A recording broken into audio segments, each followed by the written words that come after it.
Never joke, never joke, never joke. Oh, money, never money, never money, money, never money, money. Now know what you conniving money, money, never money, never money, money, never money, money. You can keep your conniving money when you've been a corrupt bum. In a bill, tell me money. Now because your money done, you come with conniving money. When you had your pocket full, in a bill, tell me money. Now because your money done, you hustle for tell me money. Yes, money, never money, never money, money, never money, money. Now know what you conniving money. Neighbor, neighbor, joker, neighbor, neighbor, joker, neighbor, neighbor, joker. That's all the money that me walk for. A 2 pound note and a guilder piece. A 2 pound note and a guilder piece. A 2 pound note and a guilder piece. This is all the money that me walk for. I said money, neighbor, money, neighbor, money, money, neighbor, money, money. Now I don't want you conniving money. Oh, Joseph.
sporting fans, it's here. Yes, it's the Club Twilight Old School Thursdays featuring Selector Delta and DJ Bishop. Yes, this Thursday, come on down to Club Twilight Sideline down Buxton North for Old School Thursdays.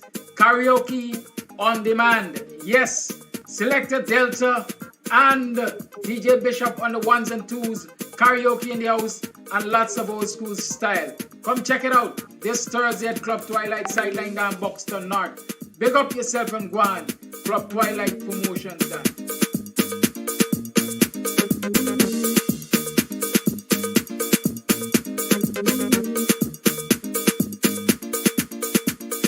I select the Delta. I select the Delta.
we'll cherish this land and make here our paradise, land of our birth. With purpose and favor, we'll carve our own fate, unmoved by distraction, prejudice and hate. Together we'll strive for our new nation's goal, inspired by goodwill and kinship of soul. All hail to Guyana, our country now free. One people, one nation, one destiny. We pledge every effort, we'll cherish this land and make here our paradise, land of our birth.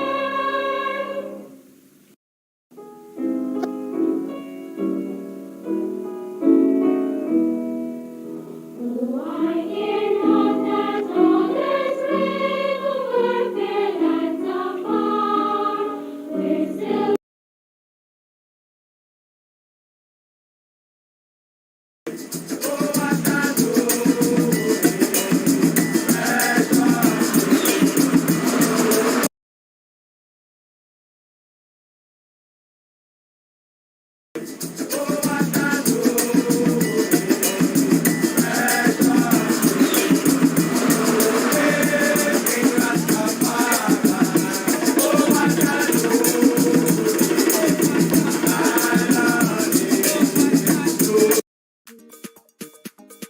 Hey, sporting fans, it's here. Yes, it's the Club Twilight Old School Thursdays featuring selector Delta and DJ Bishop. Yes, this Thursday. Come on down to Club Twilight Sideline down Buxton North for Old School Thursdays. Karaoke on demand. Yes, selector Delta and DJ Bishop on the ones and twos. Karaoke in the house and lots of old school style. Come check it out this Thursday at Club Twilight Sideline down Buxton North. Big up yourself and go on. Club Twilight Promotions done.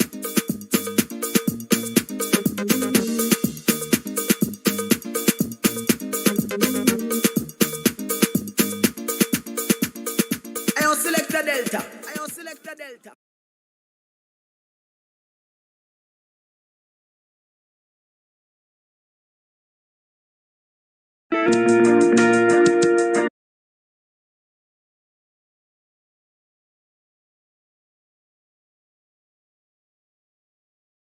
Money! Please charge battery. Hey man, you got manners all the time. You couldn't say that? What's your problem? Welcome to another program of BUXTONIAN Morning Time. It is the 17th day of October in the year 2022. We gotta teach some people manners, man. Some people ain't got no manners. Why this man calling? This man, you know that this is not the calling time. Some of y'all, for 2 years you're looking at this program and you don't know the structure. I don't understand. Y'all losing it all. Like some people know. Yes, I hope you had a wonderful weekend. Hey, listen, I had a great night Saturday night. Saturday night, oldies night was wonderful at Club Twilight. And you guys benefited from it on Kams Saturday Rhythms, right? You know, all the music we were playing on Kams Saturday Rhythm was also music being played at Club Twilight. That's so you know, if you had a good time in your house, you can come down to Club Twilight and you can have a better time. Yes, mankind is a social being. Mankind likes the approval and company of others, regardless of what people say, regardless of how solitary people say they are, regardless of how claustrophobic people are, regardless of how reserved people are. They need the approval of others at some point in time. They look for the approval of others at some point in time. And that is why you find the fat guy, regardless of how powerful he thinks he is, goes around seeking people's approval, grabbing people's hands. I literally, I think I said it, well, I didn't say it as clearly as I'm saying it now. Saturday I'm driving down Robb Street, and I see the fat guy in front of Freedom House, literally grabbing a woman to shake her hand. Right? Anybody else that might have that might have landed them in the lockup. There's assault, or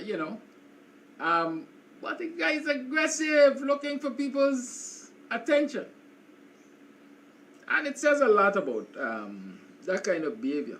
But it's human nature to seek the approval of others. It's human nature. Why you think you sisters always ask your husbands and so on, how I look in this dress? I looking good? You think I'm too fat for it? You think it fit me nicely? Right? Stuff like that. You're looking for approval. We all are looking for approval at some point in time. Don't think it is you ladies alone who like to be approved. Us men look for approval too. It might be different circumstances and so on. But yes, people all look for approval. Saturday night was wonderful. I trust you had a good weekend. You rested and you recuperated. And this morning you are prepared more than any other time to face the challenges which will confront you in the course of this week. Let me remind you that tomorrow is protest day in front of GCOM. We're going to be out there from between the hours of 12 and something, but definitely from about 12 o'clock. So come on down and support the protest. Encourage somebody to come and support the protest. Protest is about numbers. Protest, the bigger the numbers at a protest, the more afraid the authorities be, because they think that at any point in time it can get out of hand. Governments are not really afraid of protests, They're afraid of protests which can get out of hand at any time. They're afraid of protests which will disrupt the status quo. And so if they see 10 people out there, 20 people out there, and say, this is manageable, we can deal with it. Right? We can deal with this. If anything should or appear to get out of hand here, we can quickly contain this. But when there are hundreds of people on the protest line, governments shiver. Or thousands. Because they make the assessment, what are the risks of all of these people congregated here getting out of hand? Can we really contain them and look good? That's the thing. Can we contain them and look good? Because yes, in many countries and in many instances, protesters are contained and can be contained. But what it takes to contain them makes the government and the authorities look terrible. Violators of human rights. And so when you're protesting, when you're challenging a system, that's what you want to do. You want to push them to the point of them having to violate your human rights. And so I'm saying, let's get some numbers out there. Let's push this administration. Let's push the coercive arms to the point where they would want to violate our human rights. I mean, our human rights are being violated daily. Right? But let's do that. I have a personal story to tell you this morning. And as soon as I'm done telling you that story, I hope you will share your wisdom with me. I will open up the lines immediately. Right?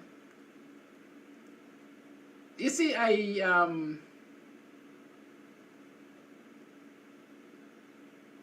do I frame it? I had this operation, this business. And I chose a senior Well, senior to me, of course, because I'm younger. I chose a relative to manage it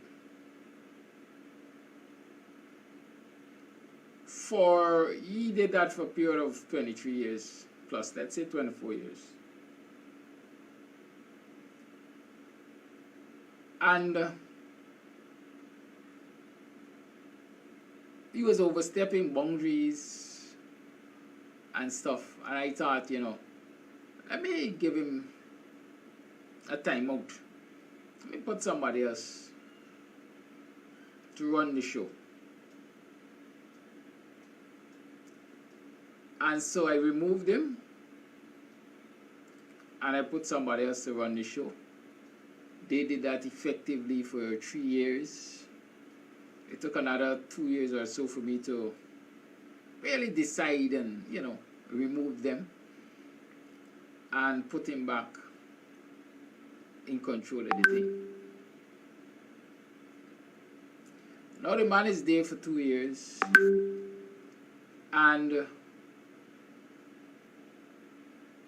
can't seem to get it right.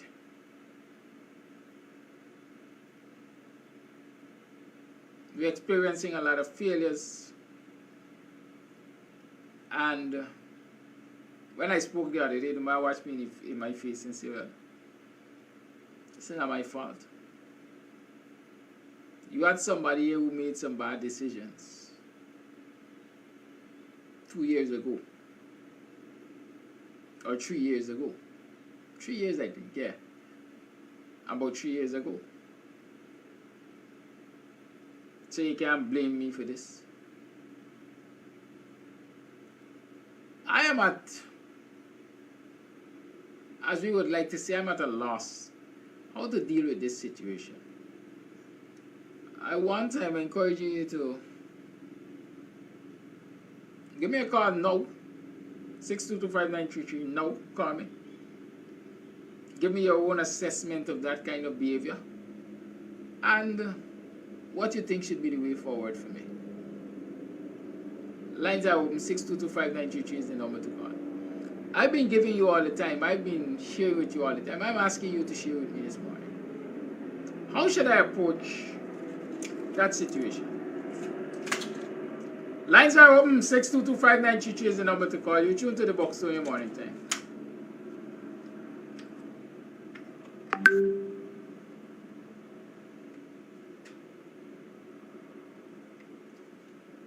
I'm waiting. You can send me a voice note too.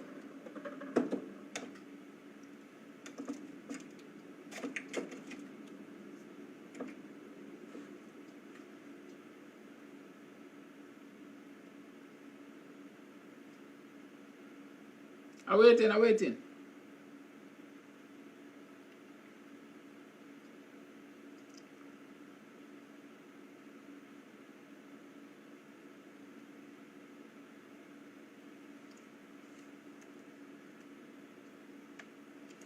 And while I'm waiting, I want to say to you that as far as I'm aware, Team Ben from the GPSU is likely to have a press conference about 1 o'clock today. And once they go live, I'll share it on Kams TV page. Once they go live, right, there's likely to be a press conference at 1 o'clock today from Team Ben. I don't know what they would be addressing, but what I can say to you is that I noticed, and y'all know Oro Best.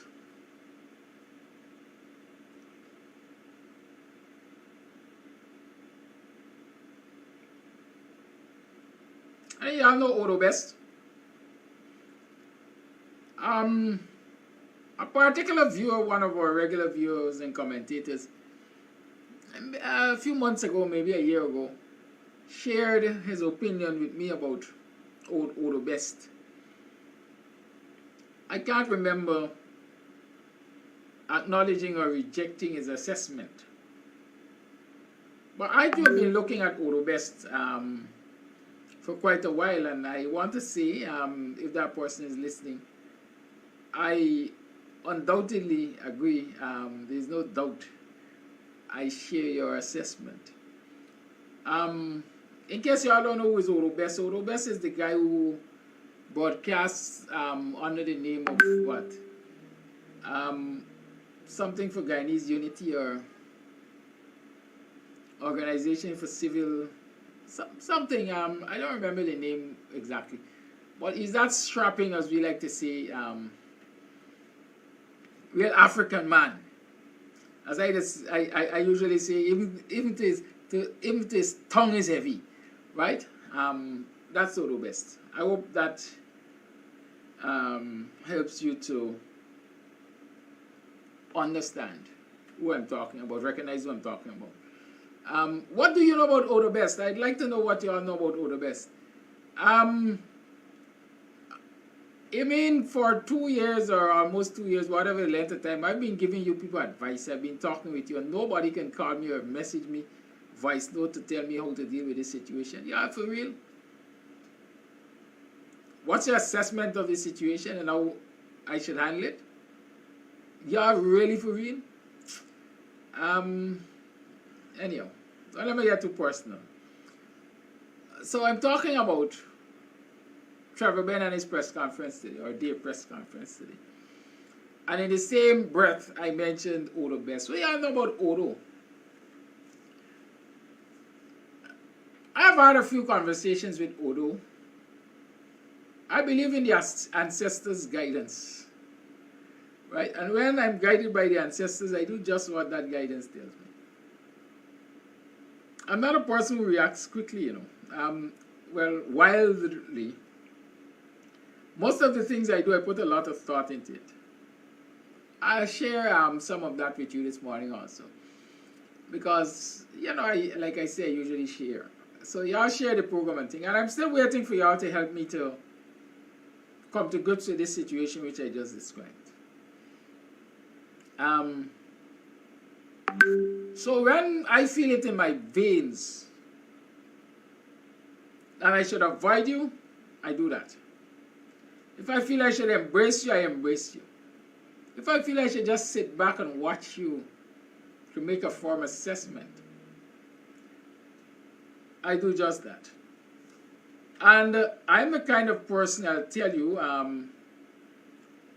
if I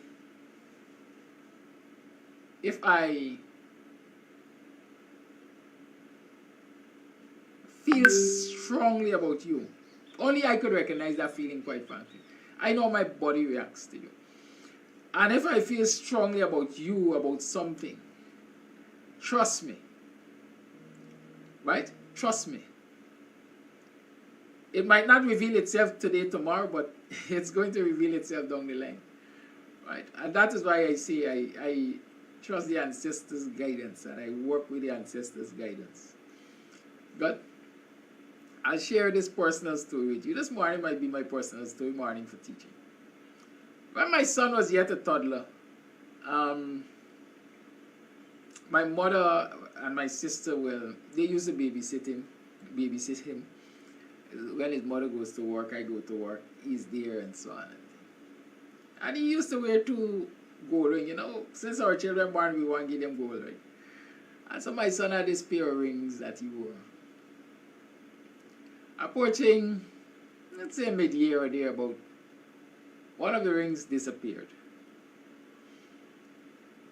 And my household, or my mother's, my sisters, my sister and my mother, they were convinced that a particular family member who visited that day must have been him who took the ring. And as we like to say, the nyamming fire that it got to be this individual who took the ring. I said to them, you know, yeah, sir? No. I said, well, I can't accuse people you didn't see. Right? Why y'all accusing people? You didn't see this person take his ring. Just let it be. It's a piece of gold, man. Just let it be. I never held any ill feeling against this individual for this ring because my body didn't tell me that, hey, this is the individual that did it. I know Christmas time or approaching Christmas time is when all them nooks and crannies that you didn't clean during the year, you would normally clean. And year-end cleaning, and they cleaning through and they move the gas stove.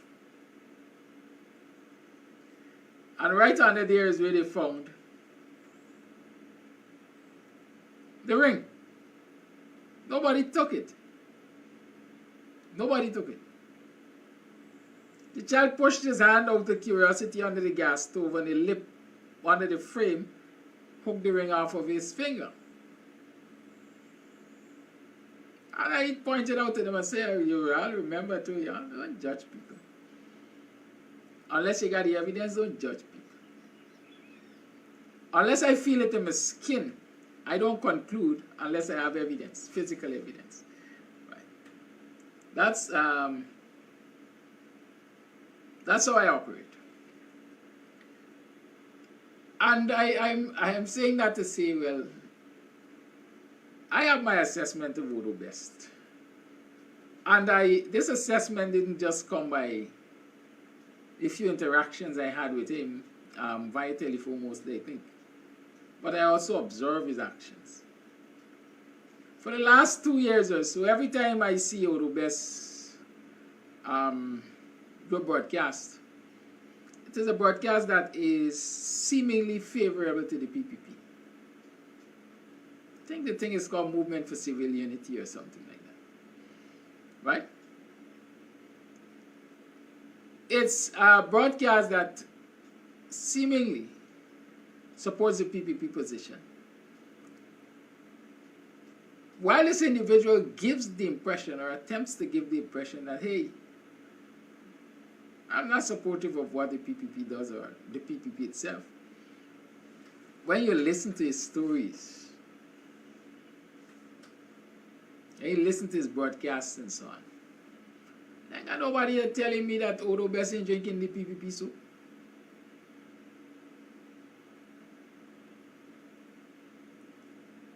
Or you're singing for his supper. Nobody can tell me that. About a year or so, they needed a hatchet job done in Trevor Bend.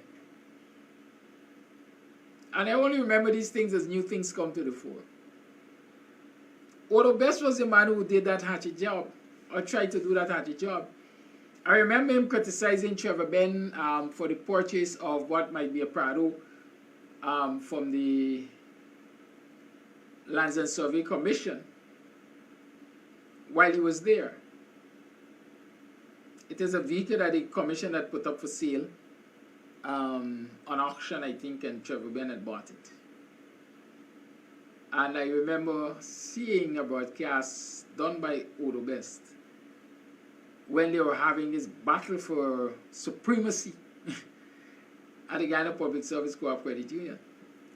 And Odo Best, at that time, the only thing Odo Best was interested in was besmirching the character of Trevor Bend as corrupt, as dishonest, as buying this Prado for X amount and then revaluing it to Y amount and taking a loan on it and stuff like that.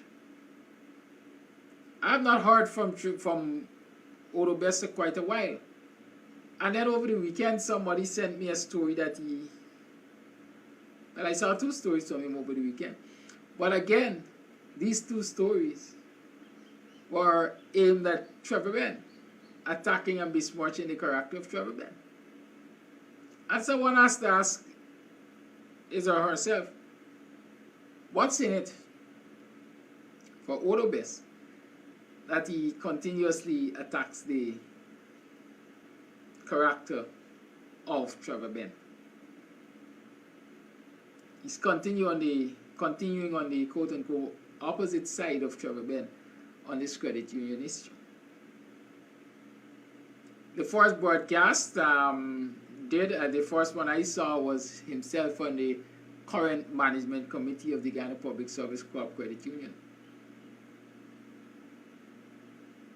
I didn't even continue to listen to that broadcast to the end because I remember German Hermanstein saying on that broadcast that nobody can dictate what the management committee does. And things like those aggravate me. Because if nobody can dictate what the management committee does, that credit union belongs to the management committee. More so German Ormanstein, who believes that nobody can or should dictate what it does. The co-op credit union belongs to the members. And the members have a right and have the authority to dictate what the management committee does. They are servants of the people. And until they recognize that they are servants of the people, they will continue to have this arrogance. And until the people put a check to them, they will continue to have this arrogance. And that arrogance is why the people should fire all of them. Because if you're managing for me, and you have the temerity to tell me I can't dictate to you, then you're law unto yourself. And that aggravated me, and I just left the broadcast. But then I woke up yesterday morning to a link somebody sent me, and Babs, here is Odo Best again. This time with Karen Van Slightman Corbin, current chair of the committee, and is this, I think the person is Saskia Eastman Ogoriki or something like that, who is the chair of the finance committee or something. I can't remember the correct name of the person. I know she has a strange African last name. And they are on Hatfield Street at a double lot that the credit union now owns, according to the information. That's a piece of land that the credit union acquired, bought sometime under the stewardship of Trevor Ben when he was chairperson. And the broadcast again is framed in such a way to put it out there that Trevor Ben is a scamp, he's a corrupt person, and he benefited from the purchase of this land, and so on.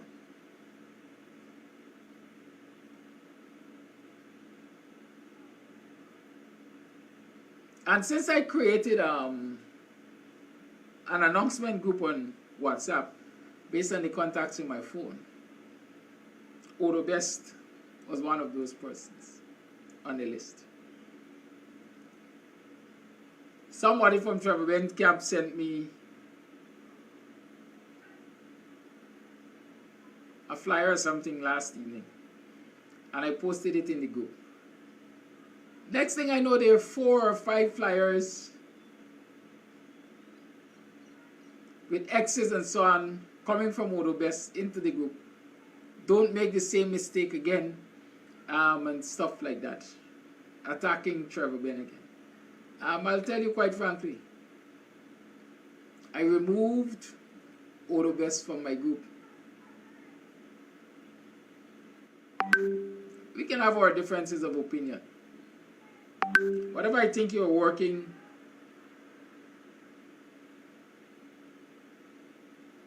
to the detriment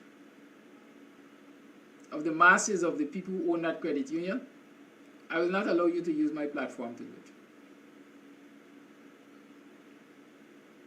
And so if you're listening this morning, Best, that's my justification for removing you from the group. I can't have you. I will not provide a forum for you to work against what I consider the best interest of the masses of the credit union members. And I said this to people privately, and I'm saying it publicly. Trevor Ben can be no saint. They ain't got saints. All the saints must be in heaven by now. Human beings are no saints. We all have dark sides. For we all have sinned. The good book which you all follow tell you that. We all have sinned and fall short of the glory. So, aim to Trevor Ben. There must be something, perhaps, questionable in his past, questionable in his present, and will be questionable in his future. Yes, that's a fact. That's a reality I live with. But when you put Trevor's heart on the scale of math, I don't know if y'all know what is the scale of math, but y'all could go research that. Right? I believe it is lighter than the hearts of many of these people who are sitting on the management committee. I believe that the members of the co-op society will get more benefit out of that co-op credit union with Trevor at the helm than he would get with any of these other people in this current management committee. And this is not just out of feeling, but out of observation. We have seen the turnaround. We have seen the positive direction in which the credit union was heading under the stewardship of Trevor Wren. We have seen the retrograde steps made under this current committee. And so, if you really have the interest of the people at heart, you will want to see the likes of Trevor Wren take stewardship. You will keep in your mind some of the things which are being said about him. And so the membership will necessarily have to pay closer attention.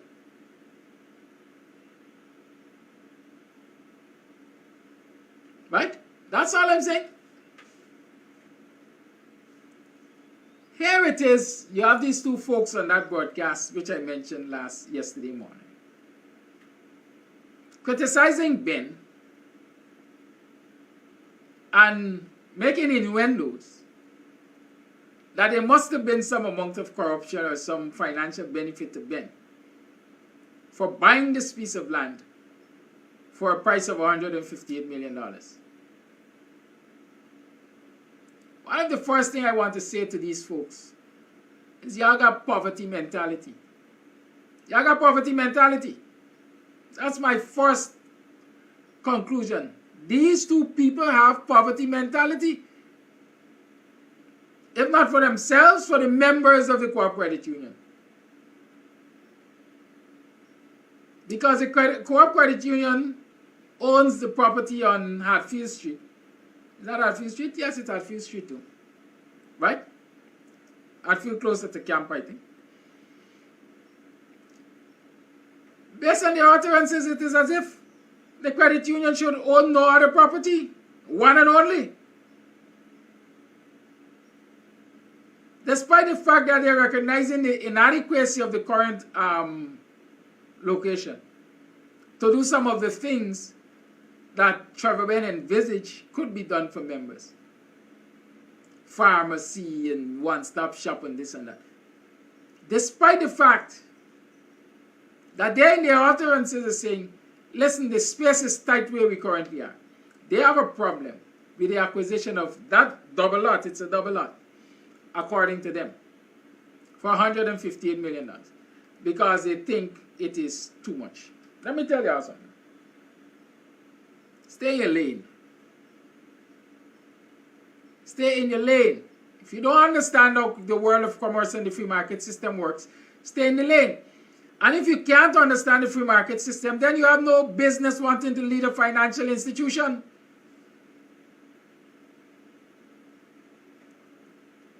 There are certain assessments that you have to make to determine whether or not the land has that value. Though in government valuation uses a certain figure per square foot or square inch to value land. Valuators generally do that.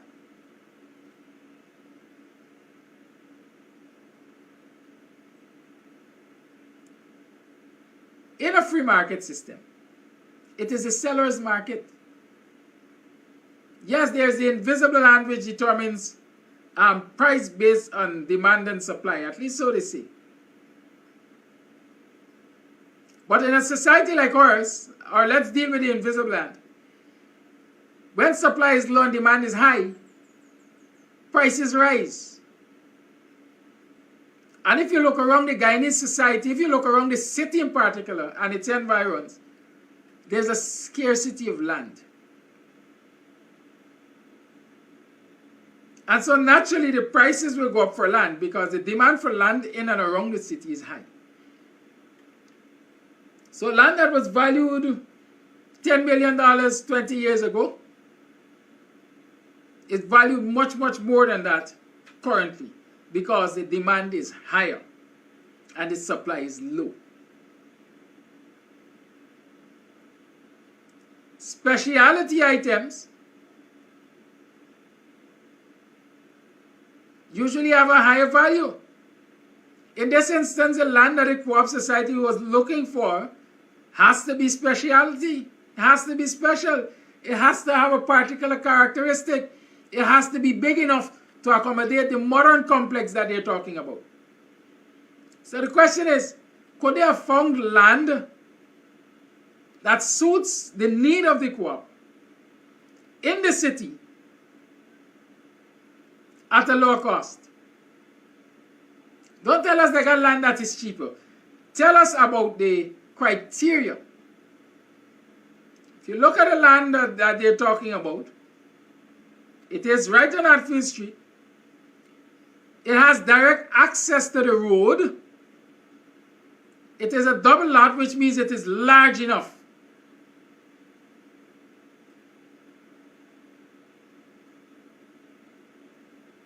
So convince me, right?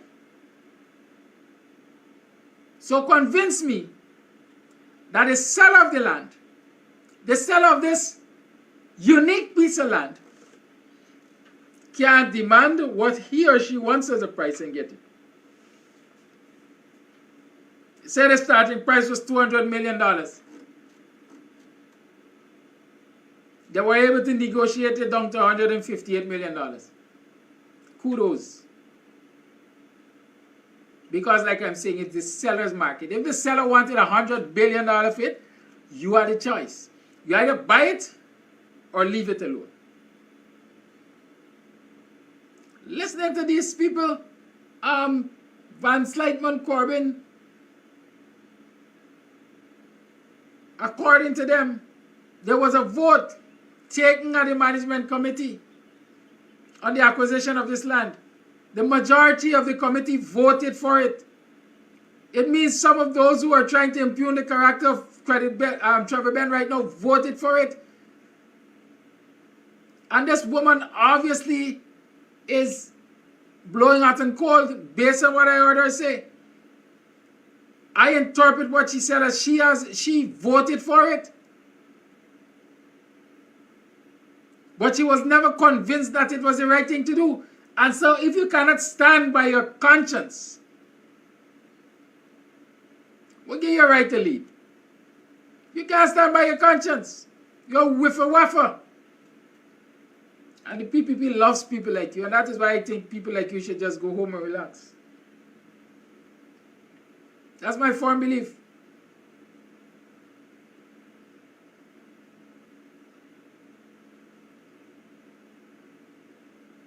That is my firm belief. And members of the Co-op Credit Union must ask themselves, in all of this tussle that is going on,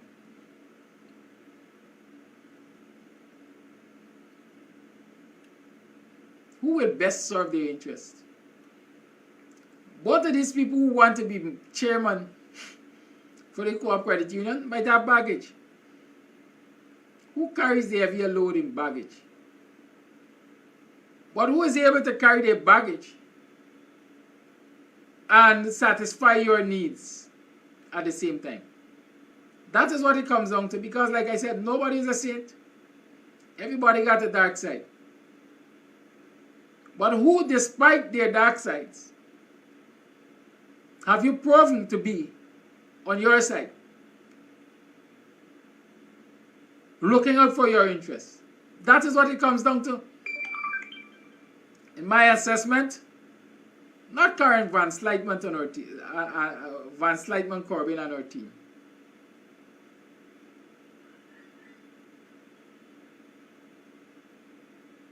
I can't say that I've seen the other members of Trevor Ben's team at work. But prior to Trevor Ben contesting and winning the previous elections and taking management control of the Co-op Credit Union, I didn't see some of those people who are sitting there at work either. Well, yeah, I did see some of them. They had some bad track records, but maybe people trusted them to make a turnaround. They say it is the nature of a snake to bite. Regardless of what you do for it and with it, the possibility it will bite you at some time. And those snakes have certainly bitten the owners of the credit union.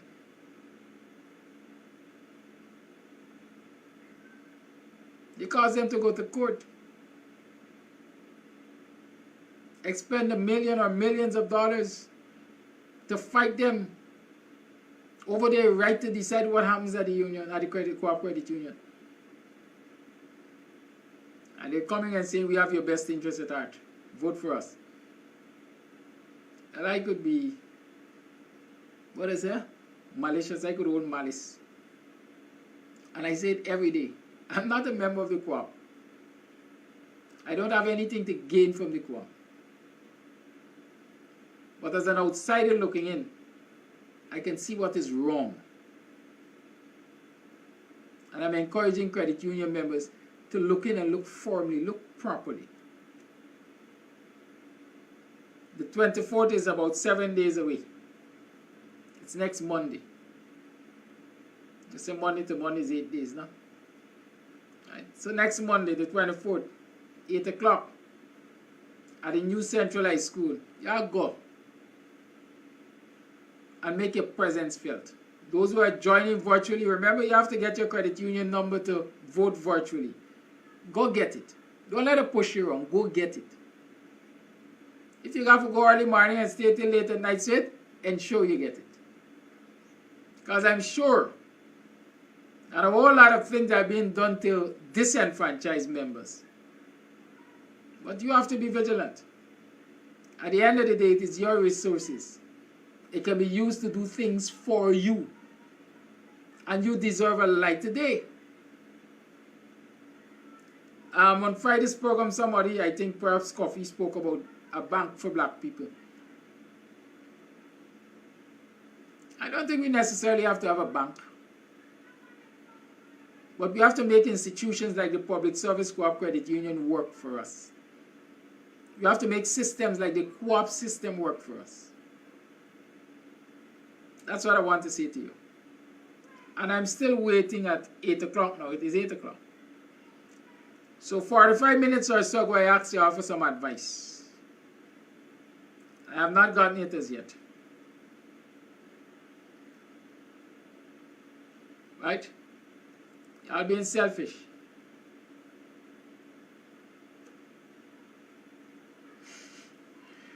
Yes, I know I could have asked in private, but I don't necessarily.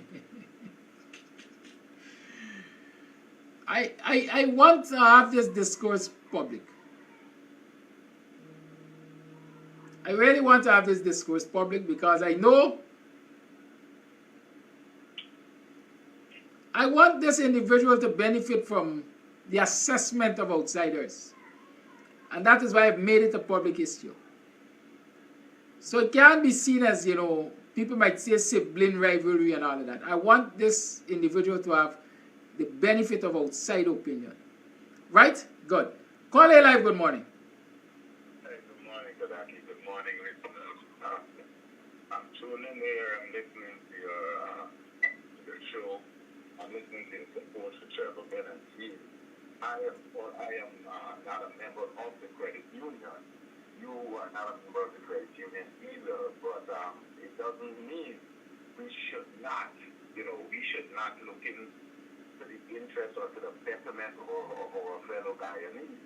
So you promoting Mr. Trevor Bennett, for me, it's a push in the right direction because each one uplifts the other, that, we push each other.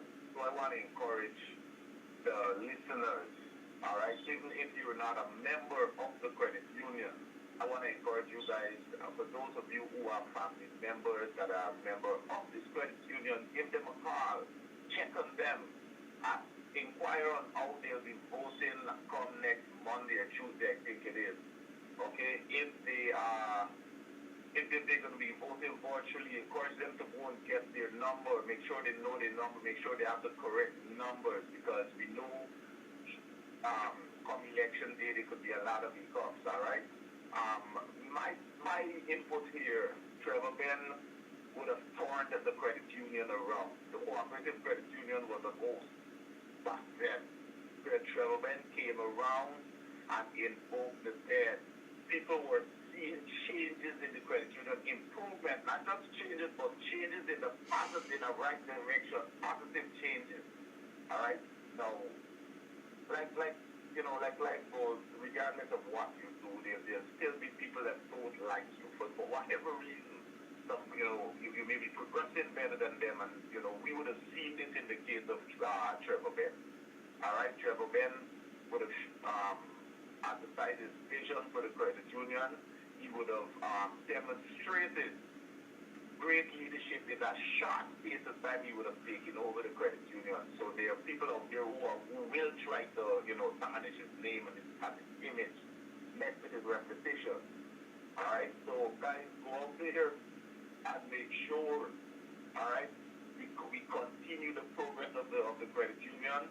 I mean, on Trevor Ben's team, somebody may not like somebody, but just remember that the head of that team would have already proven himself in that short space of time as the head of the credit union. And, being on the Trevor Ben stewardship, for those of you who don't like, who knows, maybe you either turn them around or kick them out. All right, but remember, guys, as members of the credit union, you have the power in your hands. It's your money. It's your vote must be counted on that day. Secondly, to that, I don't know if you were asking on advice of family members.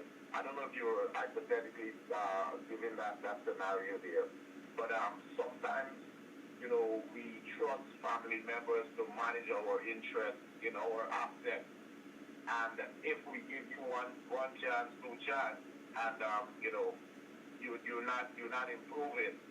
You're not proving yourself, then it's time we give somebody else a try. Sometimes strangers deliver better than family members, And remember, it's your interest, it's your business, it's your money, your hard-earned investment. So sometimes, you gotta put family in the corner and, give stranger a try. Anyway, that's my input for the morning. Guys, remember you're alive. Today is Monday. Have a great rest of the week. Bye, Kadaki. Thank you for your call.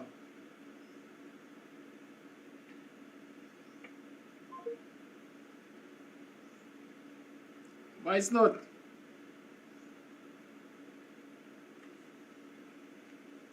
They say you must not wash your dirty linen outside. Sometimes you just got thrown out there. Let rain beat them.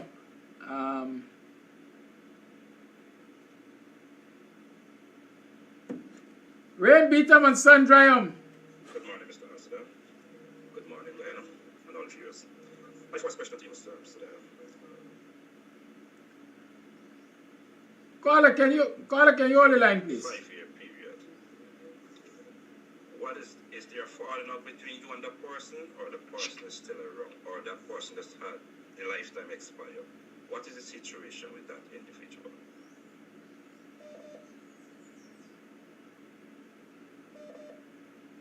Voice note doesn't help me a lot. Caller, you live. Good morning. Caller. Yes, good morning. Good morning to you. This is my opinion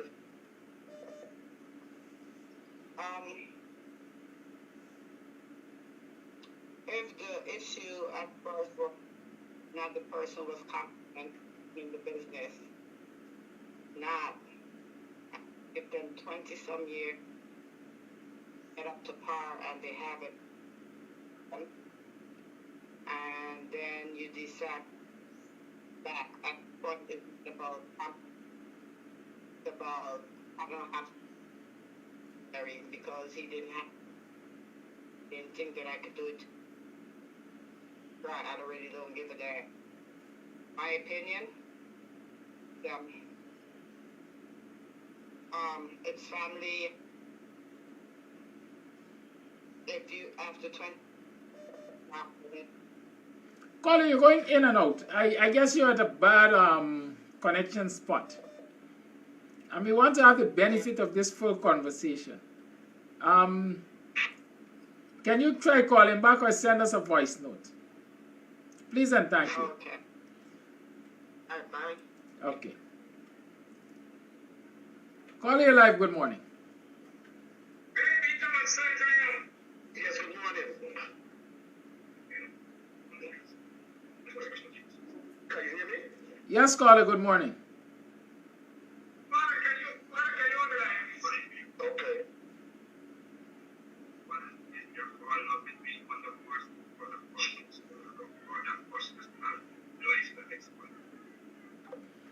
You know, sometimes I become impatient. I can be a very impatient person and I can be a very patient person. You're calling this program all the time. The advice is always what? Have a phone conversation and stop listening to the program in your background. Otherwise, you're killing time. Call it live, good morning.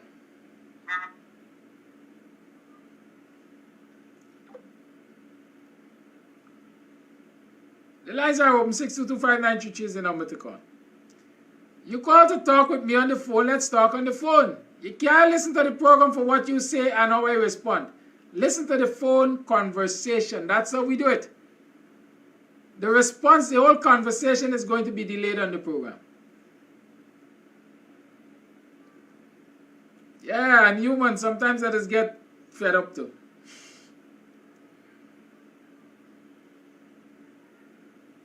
Yeah, so we're talking. Call you live, good morning. Yeah, good morning. Good morning to you, caller. Yeah, I would like to shed some light on this the credit union issues. You see, if you want to be in business, you should have a mindset for business. But many people go into these places just because of a salary and the perks that they could get to benefit themselves and their family. They don't look in the broad aspect that we're in this place and we wanted to function. They don't see a need for expansion. And once they've got these little small things just to serve themselves, they should not look for high seats in organizations because their minds are very small. And small mind will think small things. Big mind will think big things. Since they try to oust the lead man, Mr. Ben, they have reverted and put back the credit union to the point where it was before Mr. Ben taken over. And what this management team is trying to do to stifle African people in trying to realize that dream and live to a bigger lifestyle than they want to subject them to. And because those people on the team are spiteful, they will continue to look for ways and means to keep the credit union at a minimum aspect. And what I want members to do, I'm sorry I'm not a member, but to go and reactivate the thing. So that in cases like this, I could lend my vote. Because, Kadaki, you know, I love to protest. I love to do things that are beneficial for the good of all people in the long run. And I say this, I want to say something else. Now you know how I am a protester and I would give my points. Everybody on this Monday or plane have habits. Many of our habits may be detrimental to us because I am on this thing and now the villagers, some of them are telling me because of my pointedness, my stand that I take with protests and the different things has put me at risk of my life. Some of them are even citing the case that I had. It is a political based case, and I should now pull back myself from these programs.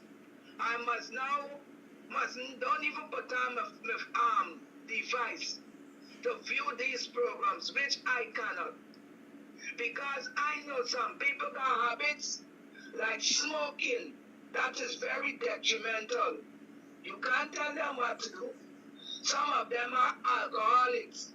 You can't tell them what to do. So I don't see why, and some of them are fraudsters, defrauding people.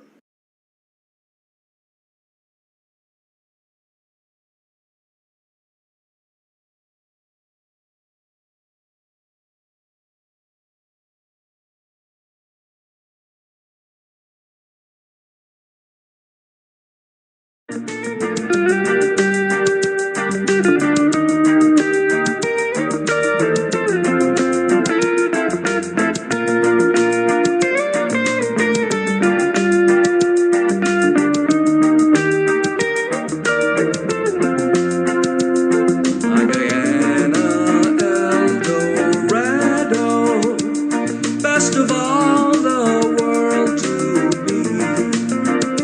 In my heart, where'er I wander, memories enshrine thee.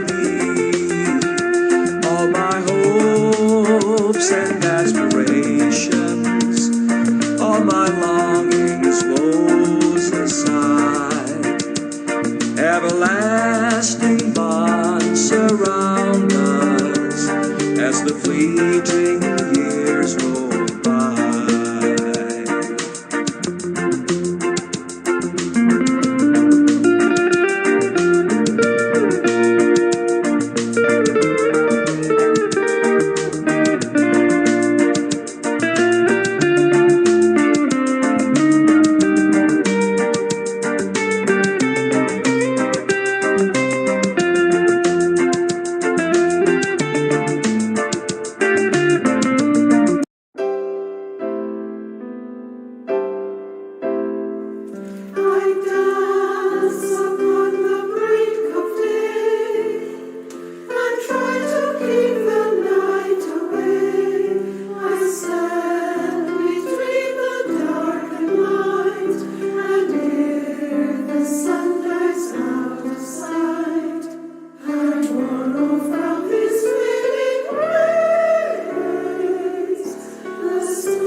Hey sporting fans, it's here. Yes, it's the Club Twilight Old School Thursdays featuring selector Delta and DJ Bishop. Yes, this Thursday, come on down to Club Twilight Sideline down Buxton North for Old School Thursdays karaoke on demand. Yes, selector Delta and DJ Bishop on the ones and twos, karaoke in the house, and lots of old school style. Come check it out this Thursday at Club Twilight Sideline down Buxton North. Big up yourself and go on.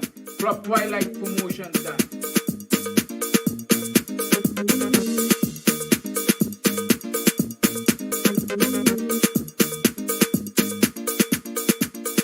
I don't select the Delta. I don't select the Delta. Morning, neighbor, morning. Good morning, neighbors. Good morning. Hello, my dear neighbors. Good morning to you. How are you today? Hey, we're going to buy. How you know? How you pass your night? I passed by the place late last night and I serious wonder what you're doing there, boy. I know they don't do midnight prayers. Good morning, welcome to another program of BUXTONIAN Morning Time. It is now 19 minutes past the 7 o'clock hour. I am your host, Kiraki Amsterdam. Welcome, it's Tuesday. Yes, it's Tuesday, the 18th day of October in the year 2022. And we have some things to talk about, but first, share the live. I don't like the numbers that I'm seeing. I certainly don't like the numbers I'm seeing. So share the live. Please and thank you, share the live. In the meantime, I'll bless your heart with some a little bit more of our national songs. Guyana the Free. Sing up and share up. Share, share, share. Subscribe and like. YouTube and Facebook. What do you think?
We'll make here a paradise, land of our birth. Are you really and truly prepared to make here a paradise, land of your birth? Good morning again. I trust you had a wonderful yesterday. I hope it was productive. I hope it was sane. Because I saw a lot of insanity happening around me. I hope some of you made some money, some of you got promotions, some of you were able to start that business that you wanted to start, small, medium, or large. I hope some of you got that partnership you were working towards. I hope all of you remained healthy. I hope your families are enjoying the best that there is to offer. I hope you feel safe in this goodly society of ours. A society that now has $1 billion US in an account they call the Sovereign Wealth Fund from oil alone. Y'all recognize that? Yes. The deposits in the Sovereign Wealth Fund stopped $1 billion US.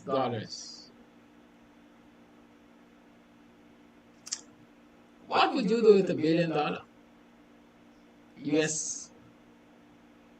If it were yours to spend, what would you do with $1 billion? What will your government do with $1 billion US? What will the PPP do with $1 billion US? To spend. Definitely they have control of the coffers. What will they do? Do you think that your life is going to be improved? A whole lot? Yeah, share the life, man. Share the life. I'm just musing right now. Share the life. I'm waiting for you to get those numbers up. You know those numbers have to be up, right? But ask yourselves, what will you do? What will you do? And as I'm talking about what you will do, you can also say what you will not do. Good? Because everybody has a wonderful idea of what they should do. But they've never tested it. They don't have a plan to start testing it. And when they do and fail, they blame others for their failure. Y'all know people like that?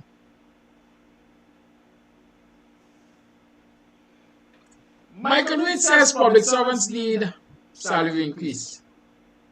Public servants don't need salary increase, Michael. In the eyes of the PPP, public servants are not producers, they're consumers. They consume the nation's money. They don't produce anything. And so they don't need salary increase. Apart from what the PPP thinks about public servants not producing. I'm saying public servants don't need anything because they are not demanding anything.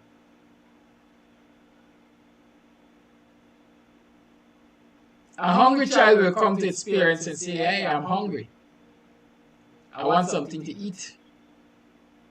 And if that child doesn't get something to eat, quite frankly, not even dependent on the age of that child will throw tantrums. Because Bob Marley said a hungry man is an angry man. Right? If you're really hungry, if you really need something, you're going to demand it. You're going to throw tantrums over it. A wife who wants her husband's attention that she's not getting will become a nagging woman. She will nag you to death, some people will say, because she needs something. A husband, likewise, you can become an angry husband, as some of us would say. Angry man. Disgruntled. And would display anger every opportunity yet. Displays displeasure. Stay out late at nights. Sleep out. Be gruff in his answers. Ignore his responsibilities and things like that. In short, when people need something and they're not getting it, they protest. And they protest in all kinds of forms.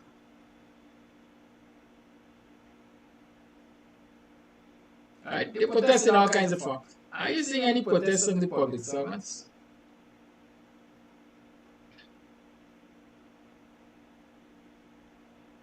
I'm not seeing any. At least not as a collective. Every so often you get a letter here or a voice note there to say, well, Mr. Amsterdam, things are really bad where I'm working. And we are being mistreated. But I don't get a letter signed by 60-70% of the staff, number one. And number two, I don't see letters from 50-60-70% of the staff. Nor do I receive voice notes, nor do I see people out on the streets in front of agencies protesting. They say closed mouths do not get fed. And so the public servants don't need anything. So there's $1 billion in the coffers of this country, just for a while. And public servants are getting nothing. But yesterday, the so-called vice president went to Essequibo and distributed in excess of $1 billion, I understand. Or let me be conservative, distributed hundreds of millions of dollars.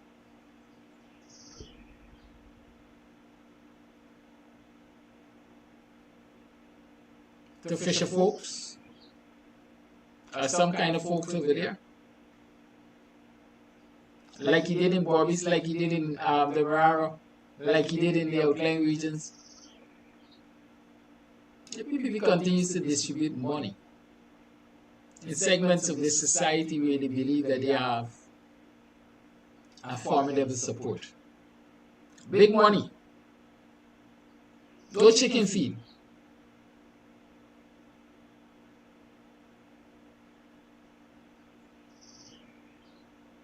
And in regions where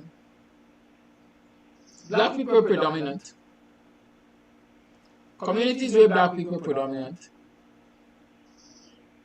the region where public servants are predominant, you're not getting that kind of distribution happening.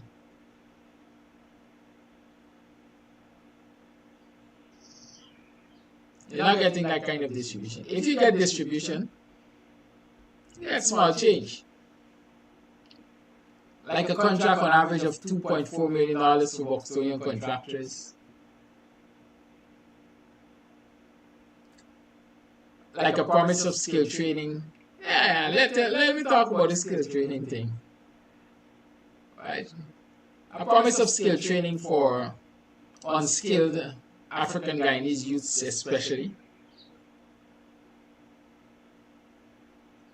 We will provide training for you because you are unskilled and you're unemployed and you're not earning and so on, and so you pose a risk for the society. You can become a bagman, you can become a mule, you can become a hustler, you can become a petty thief and so on. So we don't want you to fall into the gap. And so we're going to provide training for you. We will require you to be trained for 5 days a week. Yes, Monday to Friday. Reasonable. The average person has to work Monday to Friday. We'll train you for 5 days a week. For 6 hours a day.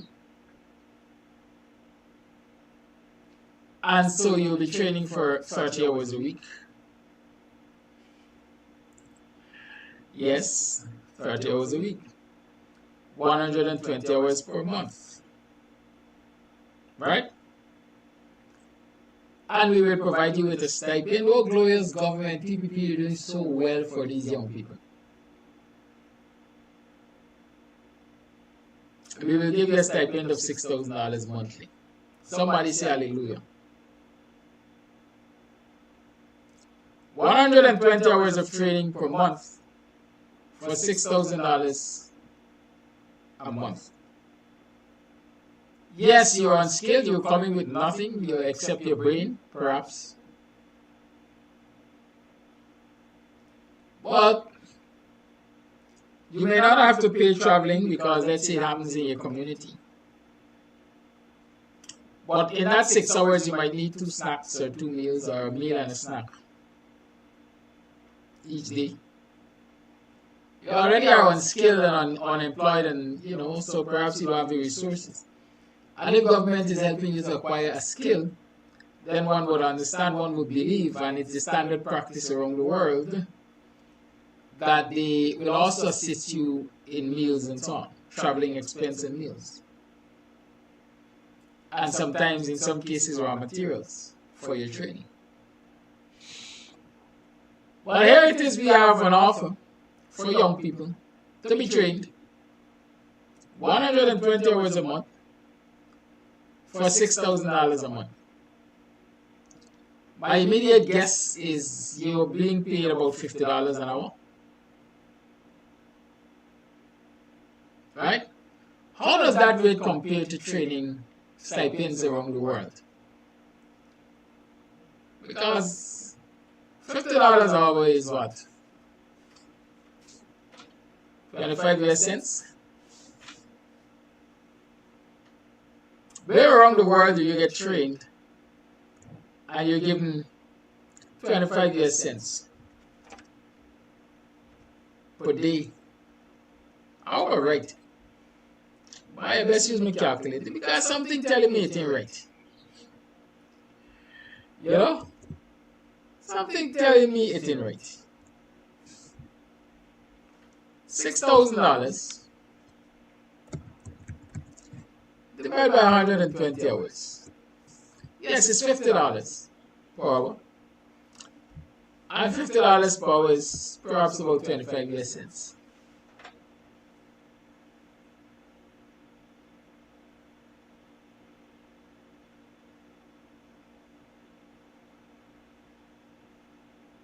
Is that rate even sensible?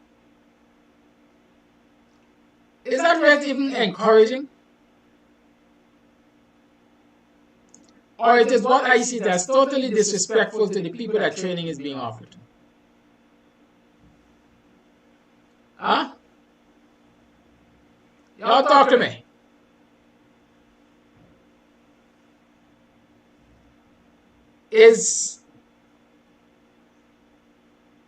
Are these people serious about wanting young people to accept the training? Yeah, it's training and skill, it's free training and skill training, whatever you call it.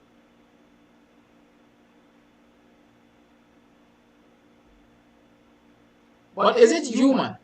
Is it logical? Is it sensible?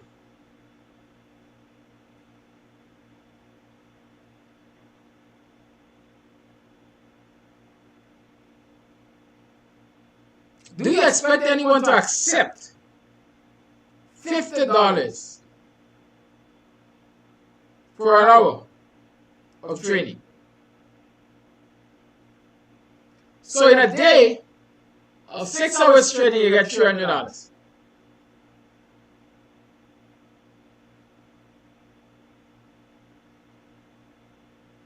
Talk to me.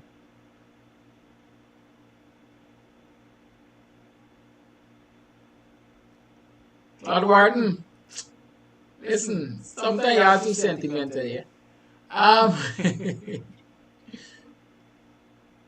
When you send your child for training with a stipend of $300 a day, in this country, where you have $1 billion US in an account that is called the Natural Resource Fund, forget that there are other sectors of this economy that is bringing in money, you know. Right? Gold is bringing money. People argue that gold is natural resource, but these monies are not accounted for in the Natural Resource Fund. I can tell you that, from my understanding. Under the Guyana government, they would have, but under the PPP, no. Right? And this money that we're talking about has nothing to do with taxes and so on that are being paid by the oil company, and people were, you know, providing services for the oil company. That money goes in a different direction as far as I know. Your children are being offered $300 a day to go and learn a skill. Is that helpful? That's the point I should ask. Is it helpful? Will you allow your child to go and learn, make that sacrifice of $300 a day? Now, and I say a child, assuming you have control over the individual, a minor child.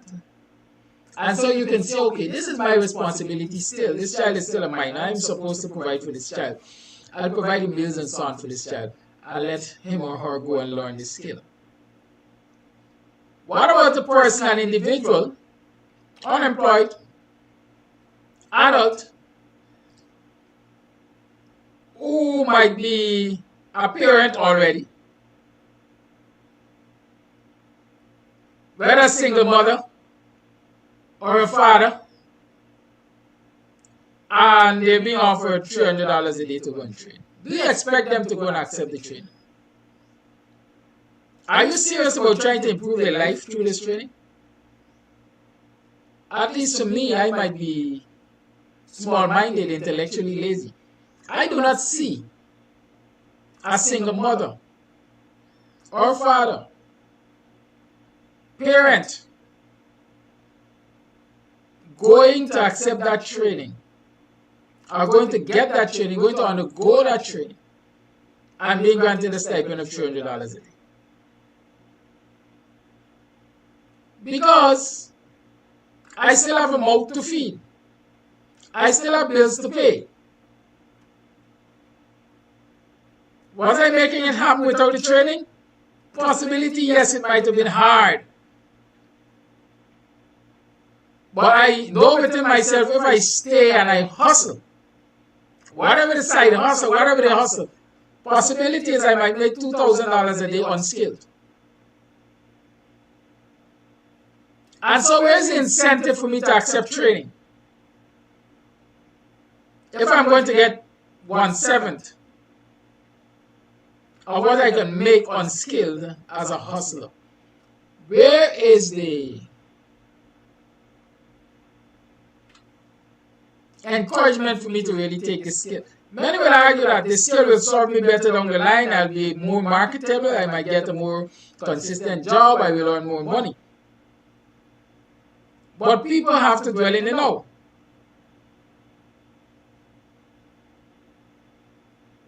People have to dwell in the now. Would it make sense?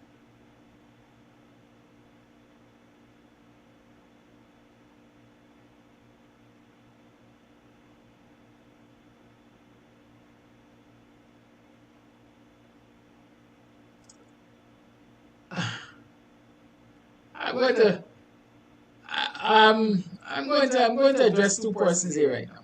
Farouk Haq, once in a while, did make these suggestions when PNC was in government. As you were talking about the training suggestion,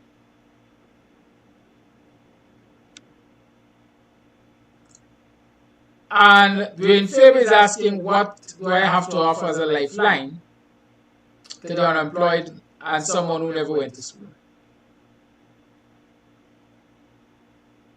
I got advice to offer them. I've been offering advice here for the last 2 years or so. And I've been offering advice in my life. And not only to people who are unemployed and who didn't go to school. I've been a community activist since I was in my teens, 13, 11, teen, 12, teen, 10, teen. Right? Yeah. A lot of people have taken my advice and a lot of people have succeeded. Right? So I have what I have to offer, what I can afford to offer is advice and guidance. I'm a mentor, I mentor people. Good? What does the government have to offer? Or what should the government offer? The government controls the nation's resources. And so they have that at their disposal to offer. You expect me to offer what the government can and should offer? You're intellectually lazy. Let me start with that. Why didn't I make these suggestions when the PNC was in government? There was a coalition government in this country not so long ago. And they were offering young people skill training. And they weren't giving them $300 a day.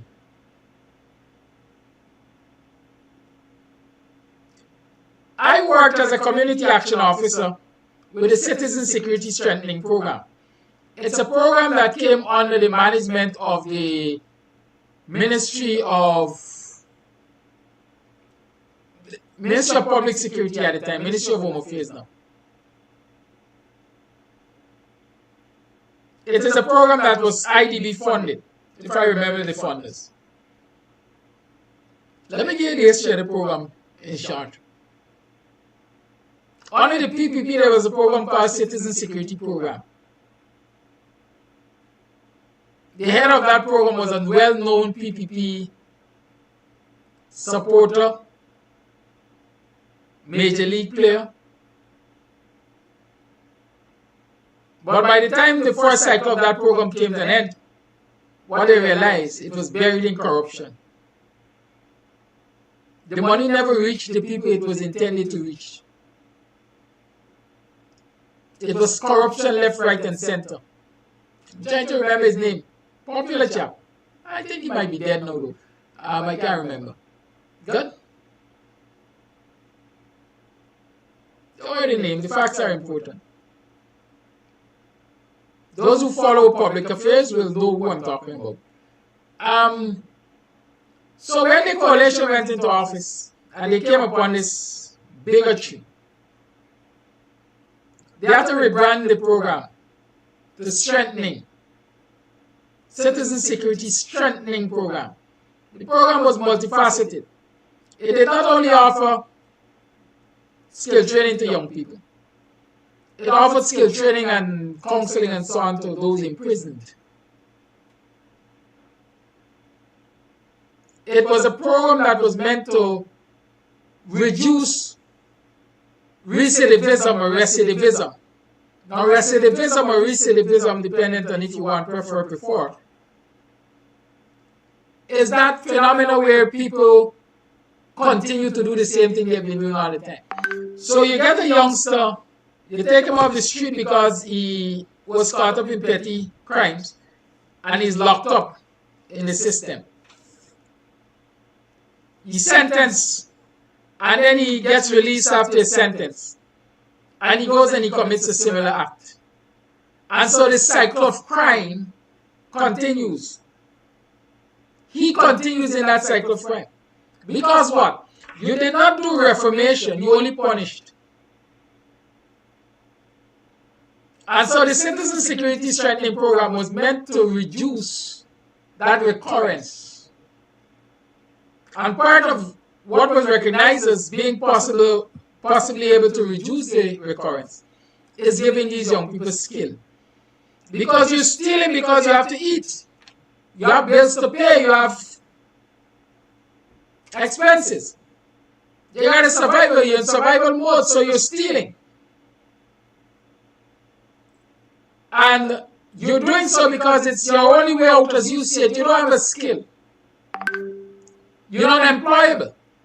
And so when the system locks you up for 6 months, 7 months, a year, and then they release you back into the society just the way you went in, as a matter of fact, worse, because now you are mixing and meddling with hardcore criminals who might tell you how to improve on your trade of stealing. And so you released into the society as a bigger threat. The system recognized that doesn't make sense. And so the Citizen Security Strengthening Program developed modules around that to say, listen, once you find yourself in here, we're going to teach you all kinds of things. You're going to get access to academia, you're going to get access to skill training. And so when you're released back into society, you would have gone through a series of programs that were meant to reform you. That is what the Citizen Security Strengthening Program was. It also aimed at prevention, crime prevention. And in terms of crime prevention, they were offering skill training. Now, the skill training where I worked as a community action officer, again, explain,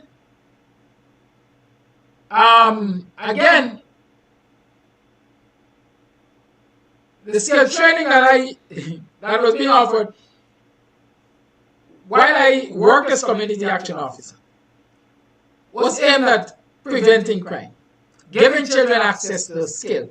If you were academically inclined, they provided academic. Children were taught, well, that is part of skill and academia course. Information technology, data management, children had access to that. They had access to cake decoration. A lot of them were sent to Carnegie. Some were sent to GITC. Some were sent to Sapphire Training Center. I think we were trying to get some into GTI. I can't remember if they were ever successfully getting them into GTI. But you had at least Carnegie, GITC, and Sapphire Training Center, special school, as some people used to call it. Children were sent there to train. They were supported in their training with a stipend. They were given a traveling allowance dependent on the distance they were coming from and the cost of transportation. So let's say you were coming from Buxton, you were given two-way passage from Buxton to the park. Let's say that's $120, and from the park to Sapphire, that's $80, so that's $200 one way. So you were given $400 for transportation. You were given a snack allowance of $500, I think. Good? You were given uniform. Did they provide you uniform, or they gave you a stipend to get uniform? They gave you money to acquire some of the tools that you needed. In some instances, they provided those tools. Right? And so, even if you look at the transportation and meals, stipend that was being offered. In this instance, it came up to at least $900. 3 times what these youngsters are currently being offered by the current administration for skill training. And I can tell you about the CSSP because, like I said, I was community action officer on that road. And there were other programs. There was a SLED project, Sustainable Livelihood Entrepreneurial Development Project, SLED. I see Ganesh Maipal or somebody is asking Darren Lal, where the $600 and something million went to, or 68, whatever the amount, where millions of dollars went to from the SLED program, which was being managed on this ministry. Right? The SLED program again exposed people to training and financing. I remember having residents of Plaisance coming to Buxton to sit with me to discuss how to write their proposal, because we had a quote-unquote think tank that was helping out communities to put together proposals to benefit from this SLED project. Plaisance got a computer repairs workshop, a computer repairs project, I think. So again, the question is asked, what do I have to offer? I'm telling you what I've offered, and I'm telling you what the government at that time offered, compared to what is being offered now. I still have my skill set to offer. I can still provide guidance and support, and I still do that. I'm not in control of the nation's resources. But the people who are in control of the nation's resources are so mean and racist. They're not only mean, they're not only corrupt, but trumping all of that is racism. Because while I spoke of this thing in abstract about this $300 to training, let me tell you now that is what they're offering BUXTONIAN youths. We can arrange skill training for you, but we will give you $300 a day, 50 US cents an hour. Just as how they say, we can arrange work for you, but we can only give you micro projects because those are not even small. $2 million thereabout to build bridges. These decisions are founded in racism.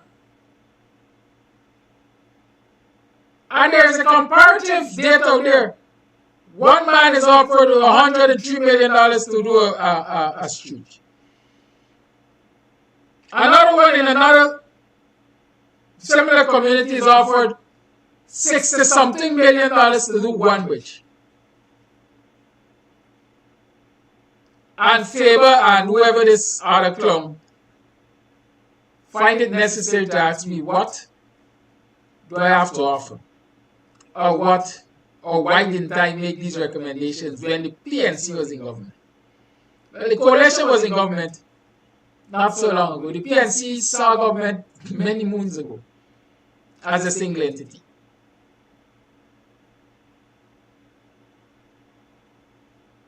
$1 billion US you have in the coffers from oil alone.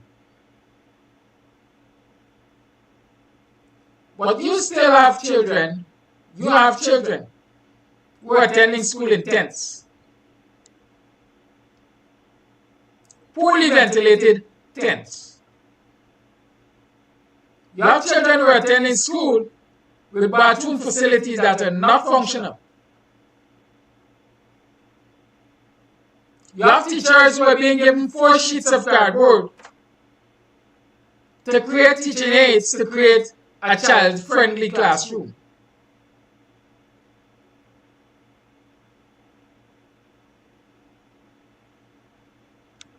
You have a breakfast program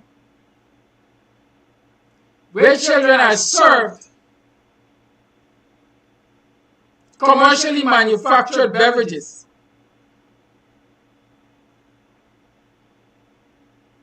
Instead of a well put together nutritional meal. But you have $1 billion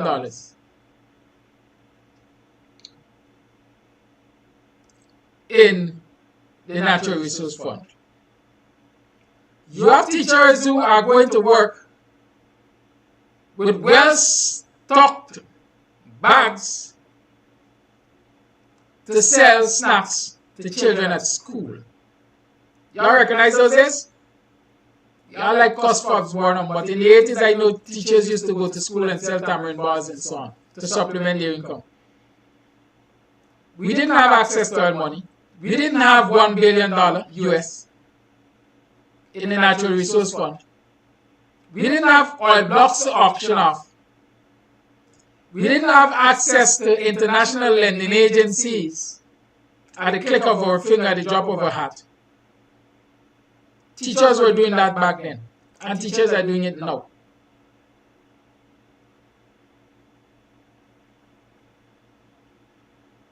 They are doing it now.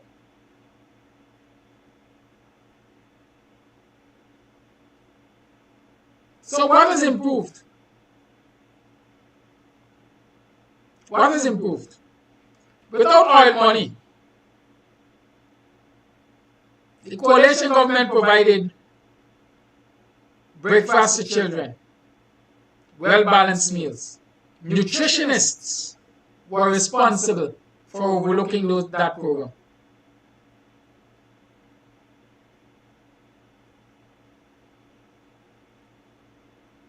Teachers received increase in wages and salaries. They received classroom support.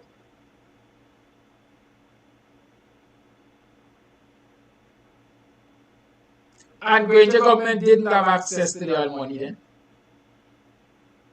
The coalition didn't have access to the oil money then. So what now? What now? More money, but poverty is pervasive. More money, but more people are wallowing in poverty. And people are still saying, we got the best government. Don't mind the president is autistic. We got the best government.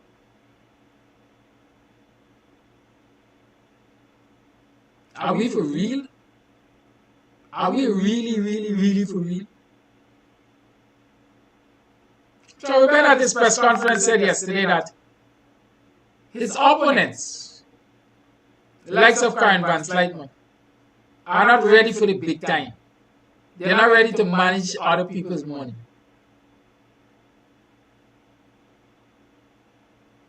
I love that statement.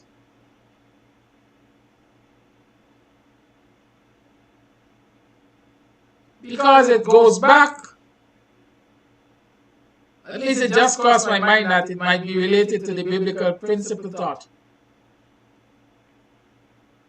of the employee who was going out of town and left his charges, perhaps few of them to keep his money. And he went, and when he came back, one gambled it out, another one invested it, and another one just sat on it there. Of course, the one who gambled it out was dismissed. He had no respect for people's money.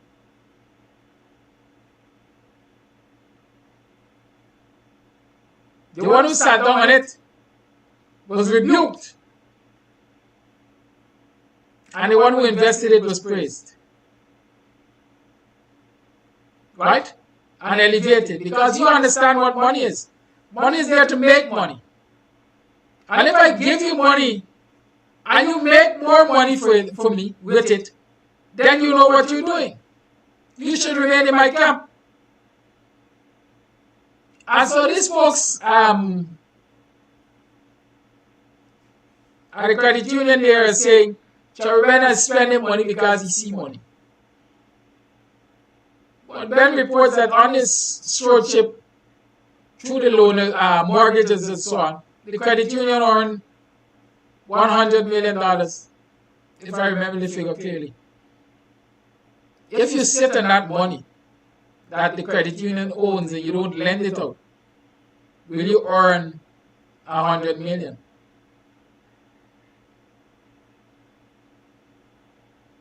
Will it bring benefits in terms of bigger dividends to the members? Likewise, if the Stephen Cabal sits on $1 billion US in the natural resource fund and do not spend it to improve the lives of the people, how does it benefit the people? And trust me, they're not sitting on it. They will not sit on it.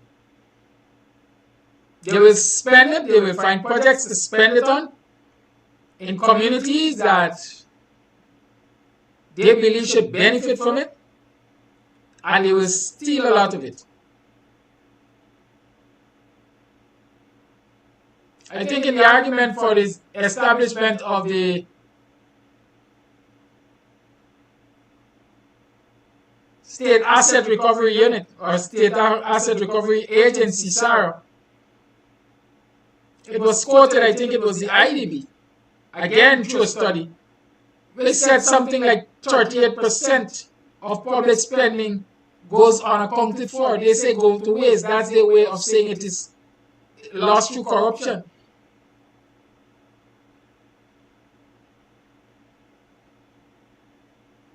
Right? It is lost through corruption. And so you can expect from that 1 billion, about 380, what did I say, 38%? About 380 million to disappear from thin air. And nobody will give a comfort. But it is griping us to provide a responsible, fair amount of money to invest in the training of our young people to ensure they don't have to turn to crimes to provide for themselves. Right? How about that?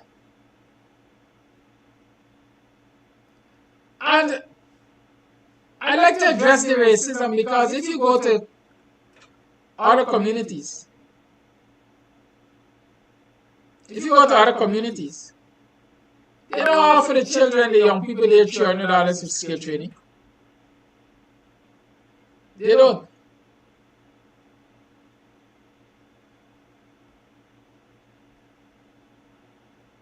Right? They do not. I took a look at the newspaper this morning.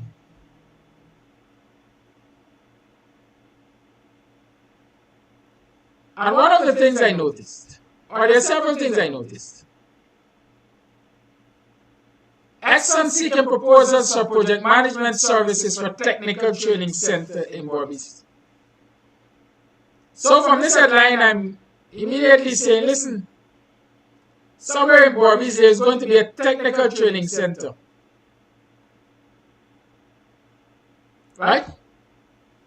Funded by EXXON. I'm not sure they will operate it. Is there any such in Region 4, let's say?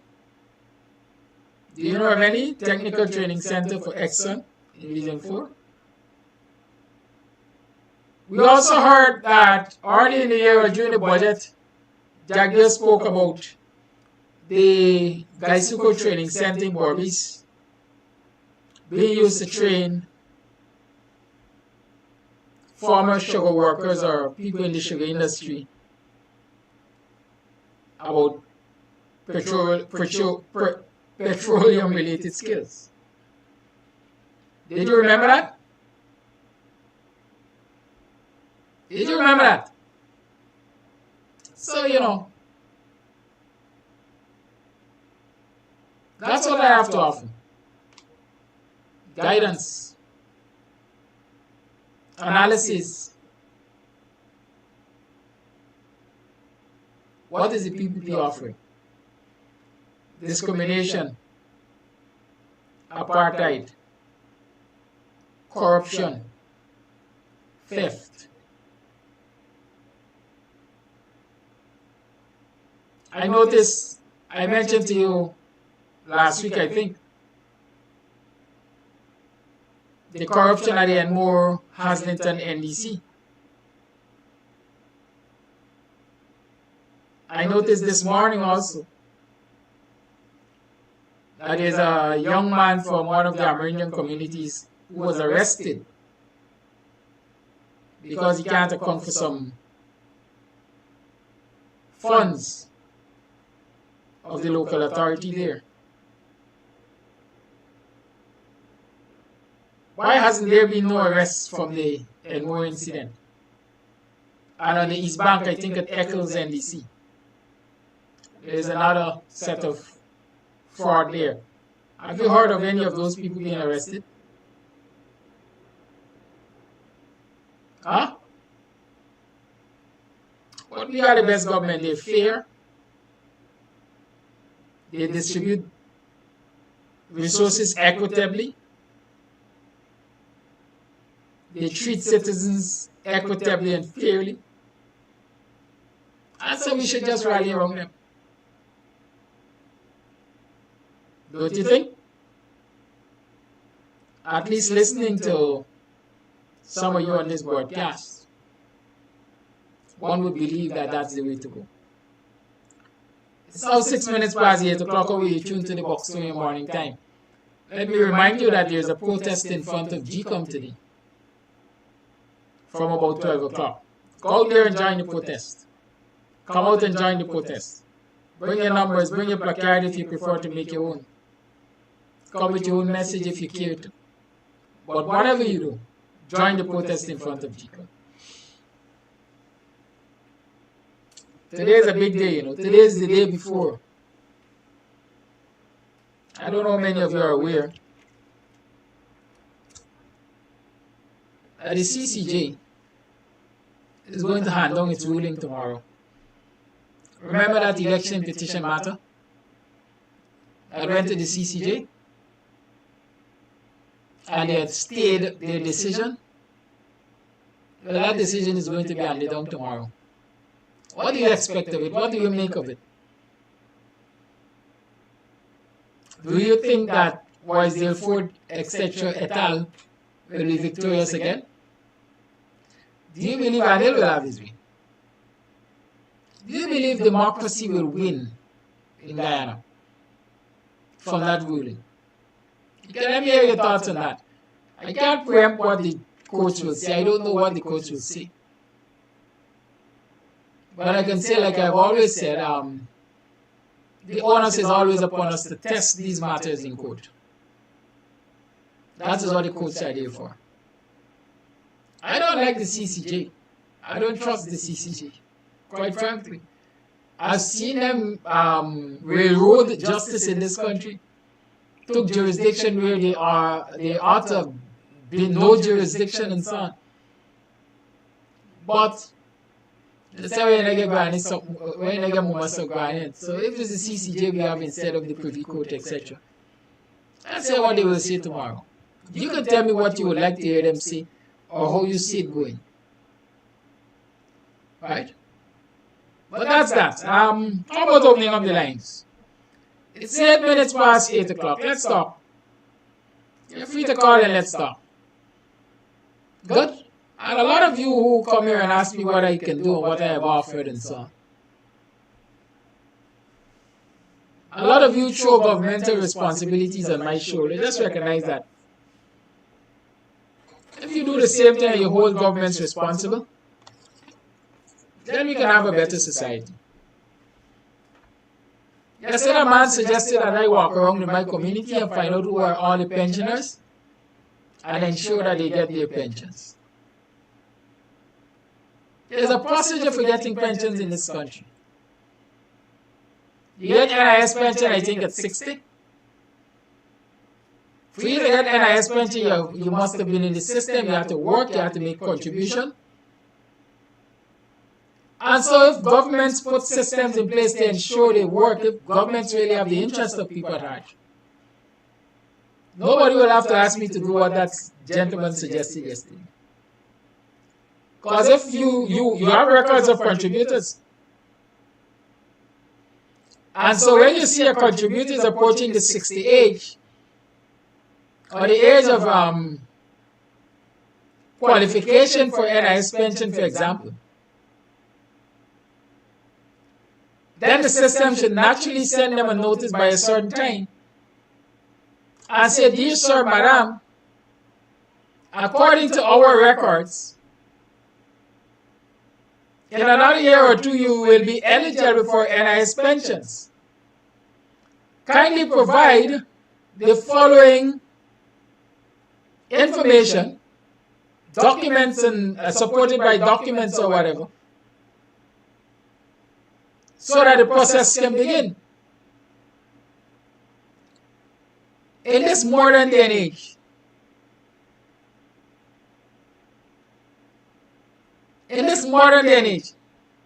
people are turning 60 and still running up and down behind the NIS to sort out their pensions. In this modern day and age, country is flush with oil money, country has resources, technology is available. But a man like me must do manual work, walking around the community or communities, finding out who has reached the age of pension to ensure that they get a pension. Again, when governments are concerned about the people, they put systems in place to ensure that the people benefit. At 65, you get old age pension. It is not a contributory scheme. You didn't have to contribute to get old age pension. Once you get to the age of 65, you're entitled to old age pension. At least that's my understanding of it. There's an NRR, a National Register of Registrants. It's actually a citizens database. It registers all the citizens in the country. Right? And so, your system is supposed to show you, well, here, in the next 2 months, we're going to have 50,000 residents who are going to become eligible for old age pensions. And you send out a notification to them. You will be eligible for old age pension on this date. Kindly provide this set of documentation. But no, these day-to-day, back in time, intellectually lazy people believe that folks like myself, folks who are critical of the government, must go out there and prove that they got the people's interest at heart by walking house to house to find out who is a pensioner and whether or not they're getting the benefits. Take these ideas to your government. Call A Live, good morning. Yeah, good morning, brother, and everyone listening. About you were talking about the money that was being handed out. That is a way you could thief money, you know, when you carry wrong money and that kind of thing. And they will continue to do that. Now you even shed light on the CCJ. Well, I hope that they could be fair in their judgment or whatsoever and give a proper thing. Now this thing with NIS and pension. Lots of people take things for granted. I am a recipient of NIS, and my eye specialist is Dr. Kumar Bacchus, and he was like a talk. He said, look, you're paying NIS, yes, kind of would submit my vouchers. He said you will have to go, and he started to give me a breakdown. I had problems with them because NIS, the lovely place it is, they decided to give me one set of benefits, and for people out there, If you have more than one Christian names, you got to be diligent when you go to NIS. Because NIS put about 500 and something contribution to my non-Christian name that is Ron the Lane. And they took and they put 200 and something contributions to my middle Christian names and Laverne. So when I went to get my printout updated, they were just giving me contributions to the first Christian name. Now you know how I just behave. I sat down and eventually they got to the back and they suddenly produced my other Christian names with the remaining factor of my contributions. And had I not been so diligent, they would have been offering me a grant. Well, I started to look after my NIS at least a year before, more than a year before my appointed 60, praying to live to see 60. And you out there with your NIS, you gotta go, don't stay there if you're living in Perica, don't send it to Lenora. Go to town and let Georgetown do your business. Because when you send it to the local office, we send it to them. And it's right there looking at you. Anyway, when the thing went about 6 weeks before I went back to them, and I sent in all their 3 months, I go to say they got to pay me my money at the bank. I said no, I'm living close to post office. I had to write a letter to the girl. I said NIS didn't have plain paper anyway. I sent the letter 6 weeks prior to 16.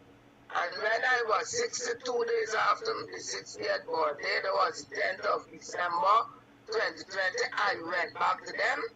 And by the time, 10 days after my birthday, my 60th birthday, I went back. I was the recipient of my NIS pension. Why I go through this? Because I want people, don't sit down at the last moment. Because when you meet 60 and you go to NIS to your pension, if you don't check it out, and they want to defraud, because I understand lots of people who have never worked a day with government, the benefits, they might say, oh, you wanted about 5 more contributions to make you a recipient of NIS pension. And I understand that those contributions are now being sold off to people who never work, and many persons who have never worked with the government are recipients of NIS pension. And you got people who work with government cannot have a pension. They are just being given a grant. You know, I like talk and I like educate, because I know that after this what I've done, a lot of haters will be breathing down my neck. Haters, I don't care. All right, moving along.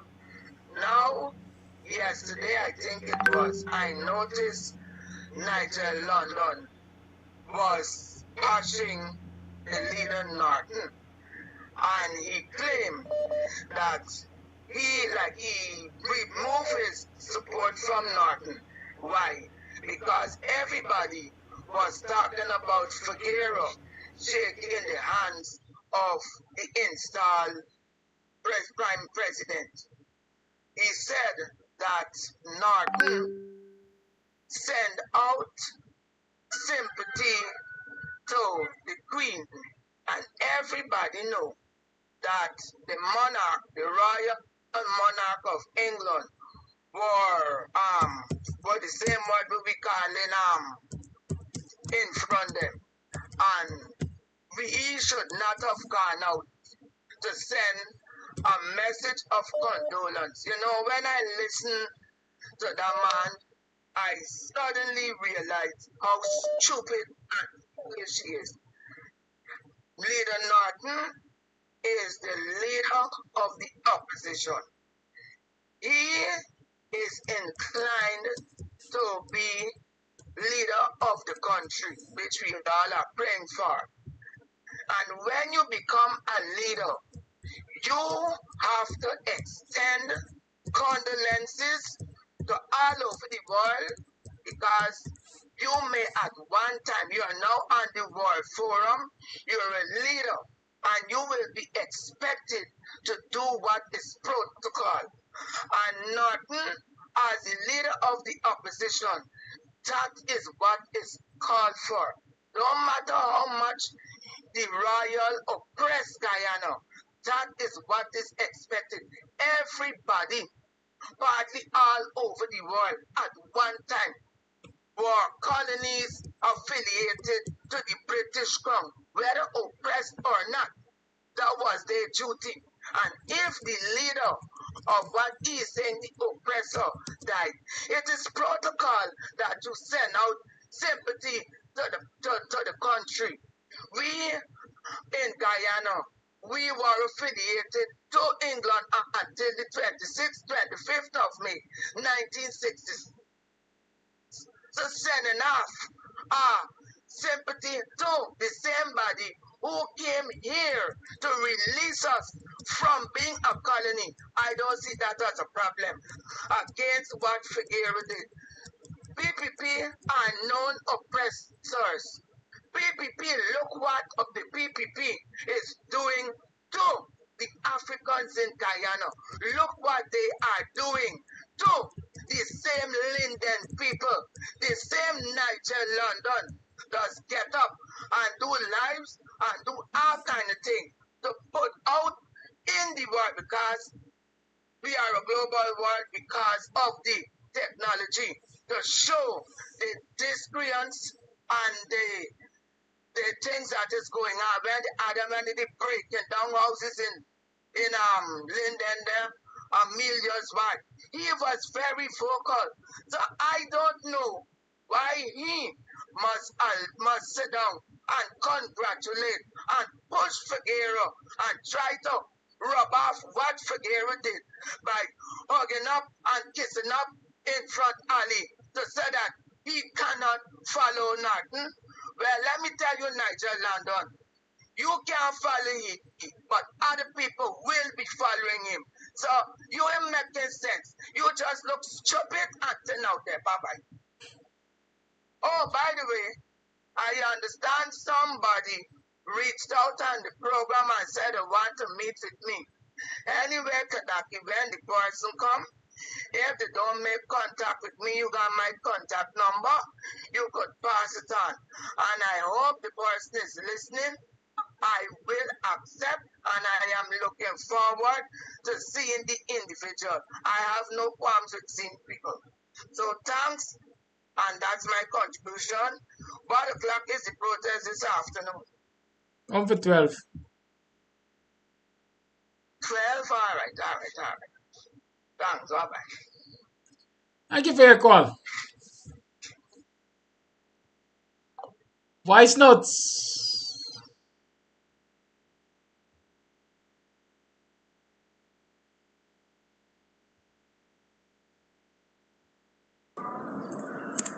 Kadaki, good morning. Rhonda make this NIS thing sound so simple.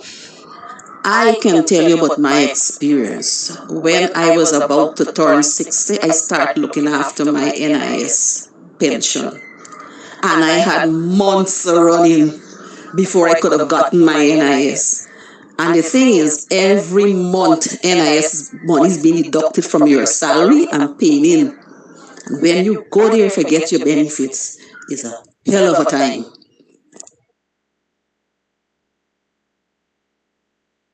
More voice notes. The line remains open. Morning, Kadaki. Correct me if I'm wrong. I saw something on Facebook whereas GPL is giving money to Dharamsala, right? Is this even legal?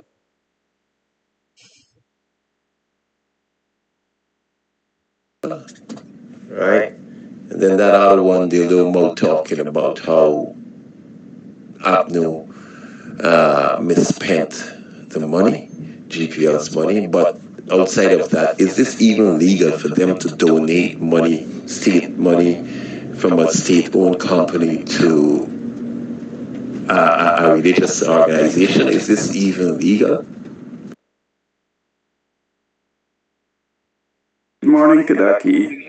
With respect to that guy, I think Hack is his name, who was asking the question, why is it that the coalition did not make certain suggestions when they're in power with respect to skills training? But I harken back to the days of Forbes Burnham. Forbes Burnham started national service, and it was in national service that a lot of people went and got the initial skills training and discipline. But these, for instance now, Winston Jordan is one of those recipients of the training in national service.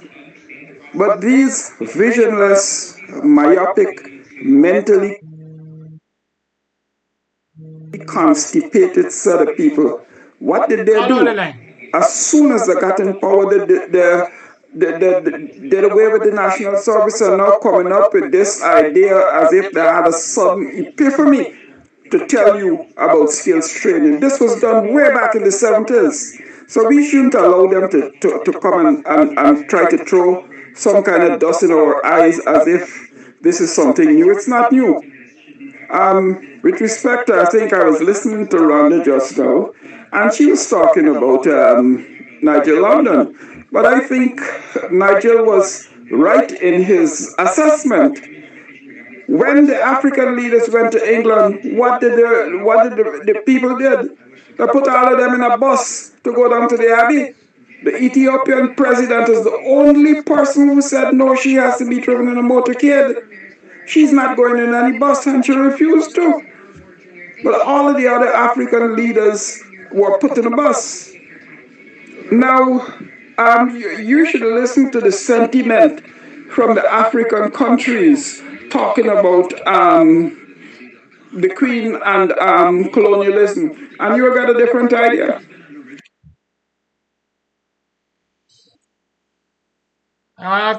Caller. Yes, sir. Hold the line, please. I need to address two things before I move on. Sure. I'm aging, so I don't want to forget them. I was looking for a letter from Patterson. I think I read an article yesterday, Patterson outlining what the coalition government did for GPL. And one of the things Patterson highlighted was the fact that when the coalition took office, GPL was in deep debt, to the Guyanese people especially. And the generating capacity was so low that immediately the coalition went on a plan to increase the generating capacity, and they were able to increase it by 50% by the time they were leaving office. 50%. I can't put my hand on that article immediately, so I can't tell you what 50% represented. But in short, the investment that the coalition made into GPL is what saw Guyanese experiencing for the time the coalition was in office some amount of comfort when it came to electricity supply. They invested in power plants at Escobar, I think I mentioned, and Regina. There's a place I think they call Cane Field, and at least there's one other place where they invested in power production capacity. Good? All right, thank you very much. Thank you. My research assistants are all sharp. Thank you very much. This is the article from Patterson. Get the facts right. Get the facts. What the coalition government did to rescue GPL. David Patterson. Right? And he went on. You're going to bear with me. We might do a little extra time this morning.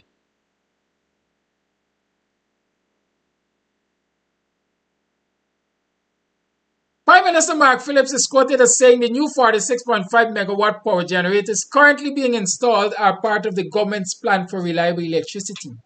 Hogwash. What plan? Like every other sector in the country, there were no plans pre-2015.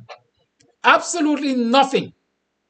Our electricity sector was on the verge of collapse by 2015. It was barely being powered by generating sets, some over 35 years old, which of course led to the complete unreliability of the system. The coalition administration spent the next 5 years from 2015 systematically rebuilding and improving the power sector using clear and workable solutions.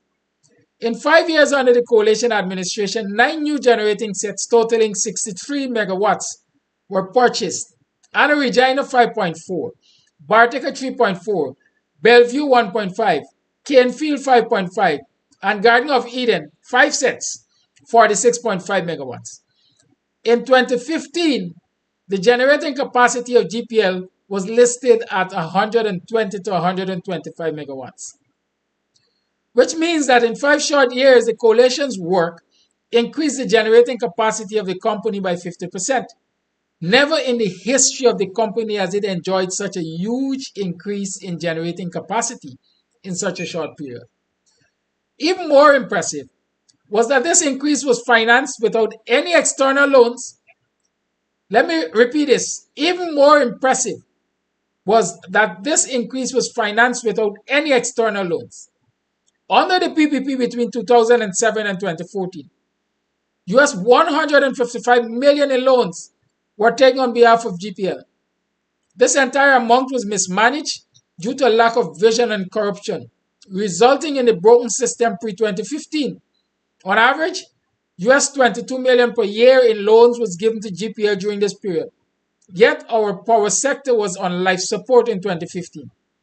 Not only was GPL able to increase their generating capacity by 50% in 5 years, but they started repaying the interest on these loans. Commencing in 2015, GPL started to repay the people of Guyana US $5 million per year towards this massive debt and was still able to advance their work program. That's what having a sound and workable plan should be.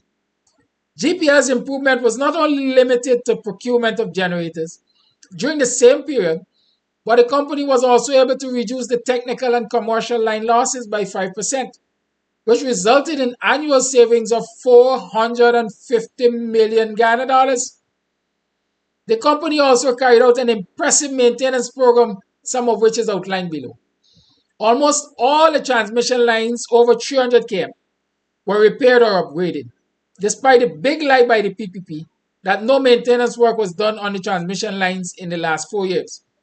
This lie being used as a pretext to hire foreign contractors at huge costs, thus bypassing our local contractors and in-house staff who were providing yeoman service until 2020. Construction of 16 km of new feeder cables between Vredenhoop and Vriesland. Installation and upgrade of the express feeders on the Demerara-Berbice interconnected system.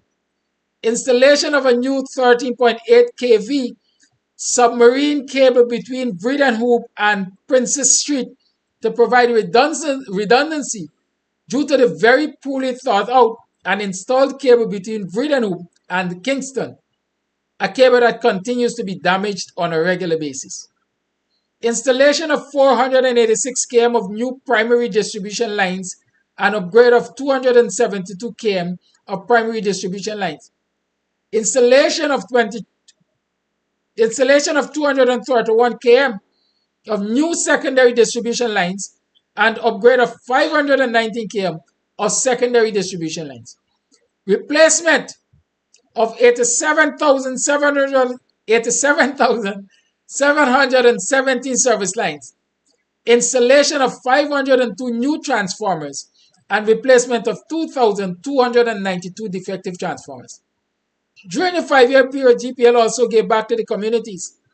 The company provided power to 60 unserved areas, benefiting 26,286 residents. This was done entirely at the expense of the company. The coalition administration removed the PPP policy of having customers in unserved areas pay 25% of the capital cost for installation of power, a hardship policy that is resumed once again. During this period under the coalition government, GPL did not only look after the small guys, but the big guys as well. Prior to 2015, GPL's license did not facilitate distributed generation. Hence, the company was legally prevented from purchasing excess generation from its customers or from commercial or industrial business. The coalition administration amended GPL's license, thus allowing the company to purchase excess generation from private renewable and non-renewable sources. Any guess who now benefits from these amendments? I don't want you to guess. I can tell you that BPAT is supposedly one of those beneficiaries. I remember when the negotiations were taking place. That's me inputting there. The Kingdom of Norway was so impressed with the coalition administration's energy diversification program. Our roadmap to transition from heavy fuel generation to 100% renewable energy. Yes, the same study that the PPP claimed to have used to justify their proposed white elephant whales gas to show project. That they immediately committed to using some of the US $80 million previously set aside for the equally short-sighted Amila Falls hydro project to construct 3 10-megawatt solar farms. It will be interesting to see how the PPP will try to convince Norway to reallocate these funds back to the Amila Falls project, since Norway acknowledged that the coalition's energy plans were far superior to anything that the PPP had conceived. The 1.5 megawatt hybrid solar power plant for Wakanam, 1.1 megawatt hybrid solar power plant for Legwan, the 4 megawatt solar power plant for Fort Wellington, the 1.5 megawatt solar power plant for Bartica. Construction of 4 new substations with associated high voltage transmission lines. All the above projects have commenced. All were conceptualized by the coalition administration, who had a clear, transparent, and workable plan to address the country's energy needs. As the saying goes, show me yours, and I will show you mine. All the above is a small part of the coalition's plan. It's time for the PPP to reveal theirs. Caller, thank you for holding. Yes, sir. Yes. Sure. Should I go ahead now? Proceed? Yes, go right ahead. Yeah, that report that you read out there. Well, first of all, good morning, all Guyanese. Good morning, everyone in the diaspora. I'm hearing some background chatter.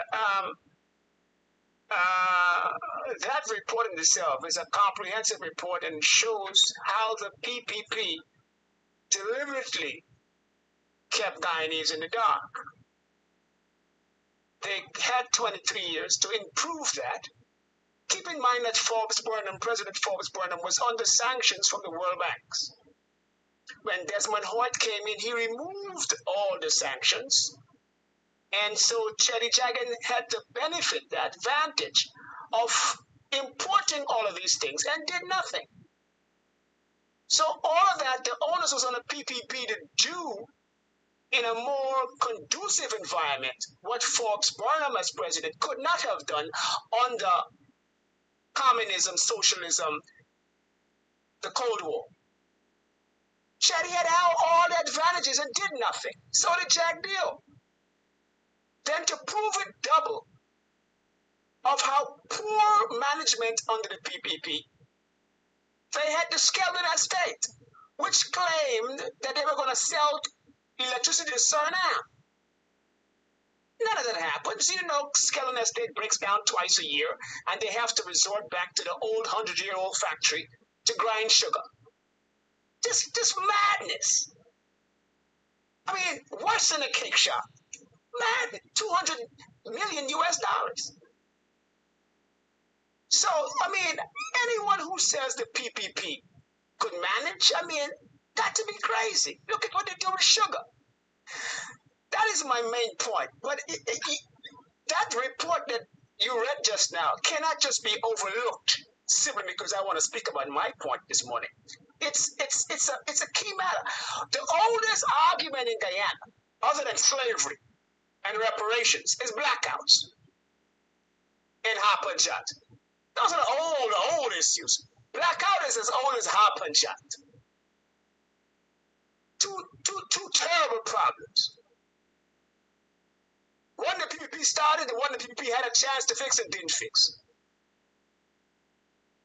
So when Granger came into government, look, raised the production by 50%, brought 26,000 people online. I mean, so when we talk about did the Granger administration do things to Guyana, well, we got to be blind not to see that. Right? Now, I want to talk about the CCJ this morning, very quickly. Again, the PPP are so bad for Guyana that they can't even allow justice to happen. Anil Nandalal went into CCJ and told the justices, Your Honors, Guyana's statutory codes as it relates to election matters are deficient. Who the hell does that? Here you are arguing and you're claiming, but Your Honor, the statutory codes are deficient.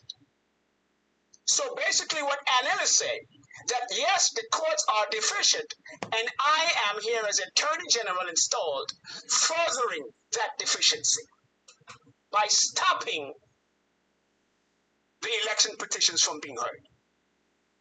What's so bad about allowing the petitions to be heard? Either the PPP one or the APNU coalition one. End the story. As simple as that. But Anil says the system is the statutory codes are deficient, and he is going to further that deficiency by precluding, by stopping the petition from being heard. Now, that's Anil admitting that he is furthering a deficiency. My second point, Anil went to court and says, Your Honors, the Guyana Appeals Court has fallen in great error by allowing the appeals court to grant leave to entertain an appeals by the APNU coalition. Anil says that Parliament, I mean, we can review YouTube's hearing of the case. Anil said that Parliament in the Guyana Court of Appeals Act, Article 123, never gives the High Court or the Appeals Court any such powers. And what madness is that? Anil is saying to the CCJ, Parliament never gives the Appeals Court any authority to appeal a decision from Roxanne George in election petitions matters. So the Appeals Court was wrong to grant an appeal. Now, here's a predicate word we must focus on. Justice Jabadar says, but Anil, the Parliament gives the Appeals Court powers. What does powers mean, Anil? Powers could mean, let's quantify powers. Powers could mean 1 to 10, or powers could mean from 10 to 10,000. Anil is saying that he would rather see the powers as limited. He would rather see the glass as half empty than half full.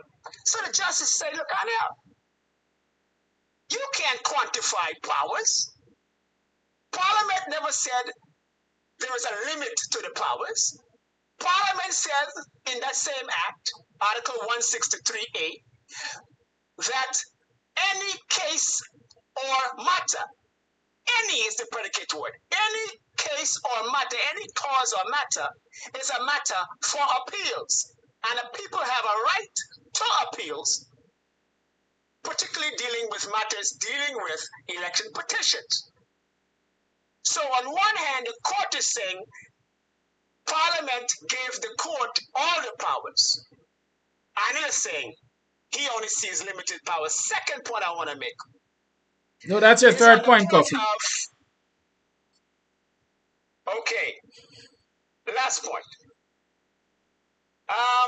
Determination. And I'll wrap it up here. Anil is saying that requisite for the Court of Appeals to act, the questions which APNU rose or raised must be first determined before the court could act further. Well, determination doesn't just start and finish in a courtroom. Yes, determination on questions of law have to be ventilated in the courtroom, but the process of determining something doesn't just start in the courtroom, in the chain of evidence. Doesn't just start in the courtroom. Determination is a process that can start outside of the courtroom with the police officers, with the ballot boxes, with the audit, with the scrutineers. So when Anil talks about APNU's questions were not yet determined, I don't agree with that because I think determination could happen in the courtroom as well as determination could happen at some other process outside of the courtroom, leading into the courtroom in the process of the facilitating of justice. Lastly, I think that the CCJ, we can never predict what the CCJ will do, but we would hope that the CCJ says that the Guyanese laws, as it pertains to elections, are deficient, as Anil says, and they're unconstitutional or ultra-violent. So the Supreme Court, the CCJ, should, I hope, says by judicial review, those statutory courts should be reformed. So we don't have to wait on Parliament to change them. The court could change them by judicial review. And I think the court should say that Parliament did give the Appeals Court of Guyana those powers. Anna himself said he never thought of it that way. Once again, thank you for listening. Thank you for calling and sharing. It's now 9:15. Now to the other part of that GPL question. Is it illegal for GPL to contribute to the Dharmic Sabha? Yes, as far as I know. It's called corporate responsibility. Every business in the country, every major business is approached time and again for support for community and other activities. And when we say community, it doesn't have to be within the borders of Buxton and Friendship or so on. It could be the Christian community, it could be the Hindu community and so on. And I think they would account for that money under corporate responsibility or corporate community relations, something like that. But they have these funds in these corporations that they take money out of and they donate to organizations. That's all I can say. I don't know how much it was. I don't know how much of the company's money is being used. I don't know if the company can really afford to give away money now because they can't afford to keep the lights on. And if you're interested, what you perhaps can ask the company is for a list of other organizations that it has donated to throughout the year or years, right? So that you have an assessment as to whether or not they are doing this in a fair and equitable way. I don't know again if it's the company, if the company owes you any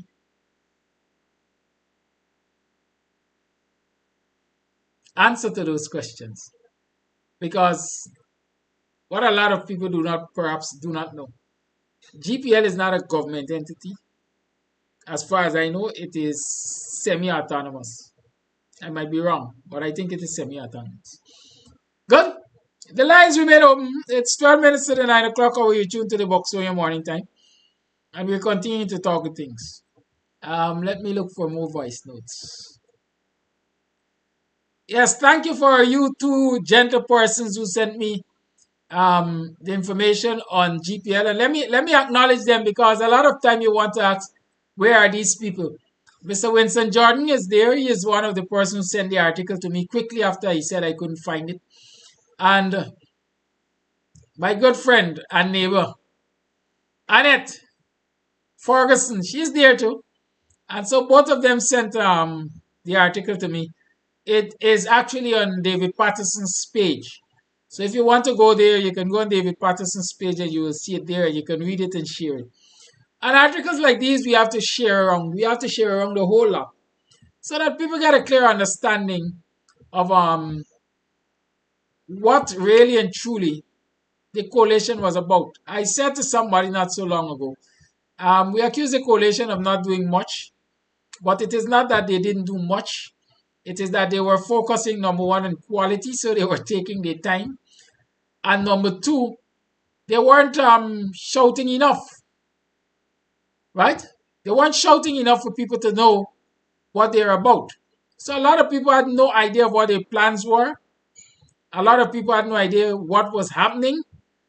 People just take, for example, people just took for granted Hey, under the coalition, we got better water supply, better water pressure and quality, better electricity, in terms of sustenance and availability and so on. But the coalition never ball out and say, well, this is what we met, right? And this is how we have improved it. And so sometimes, as they say, the coalition has nobody else to fault but itself and its own PR mechanism. Whether you agree or disagree, that's the reality. It's 10 minutes to 9 o'clock, and you're tuned to the BUXTONIAN morning time. Remember to come down to Club Twilight, opens daily from 6 o'clock, and support the thing. Hey, sporting fans, it's here. Yes, it's the Club Twilight Old School Thursdays, featuring selector Delta and DJ Bishop. Yes, this Thursday, come on down to Club Twilight, sideline down Buxton North for Old School Thursdays, karaoke on demand. Yes, selector Delta and DJ Bishop on the ones and twos, karaoke in the house, and lots of old school style. Come check it out this Thursday at Club Twilight, sideline down Buxton North. Big up yourself and Guan. Club Twilight Promotions.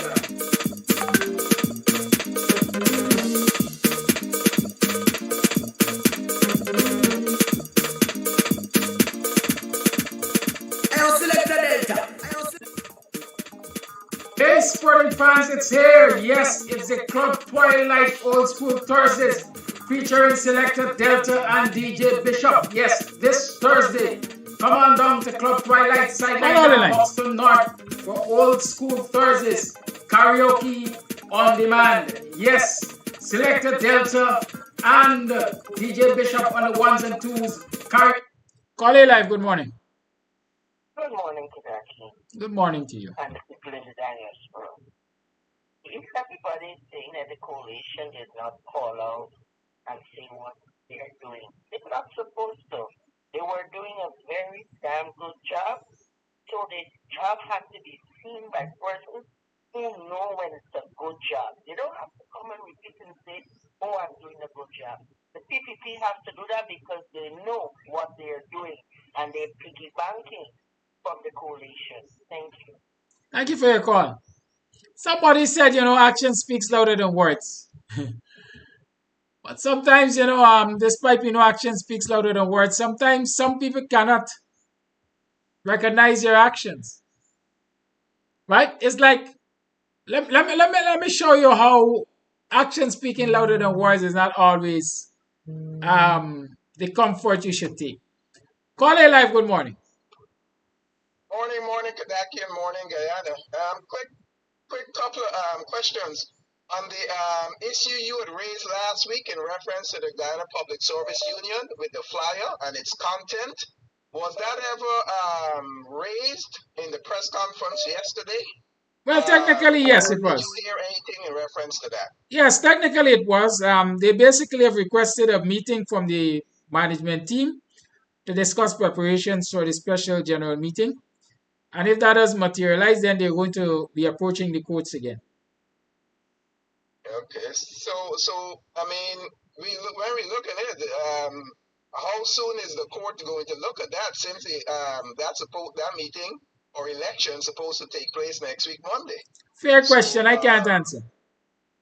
Right. Okay. Next thing is, I think the APNU is making a terrible mistake in reference to not hammering the PPP, the Indian Party, for what they have done for 23 years, and all of a sudden they're saying doing this and doing that.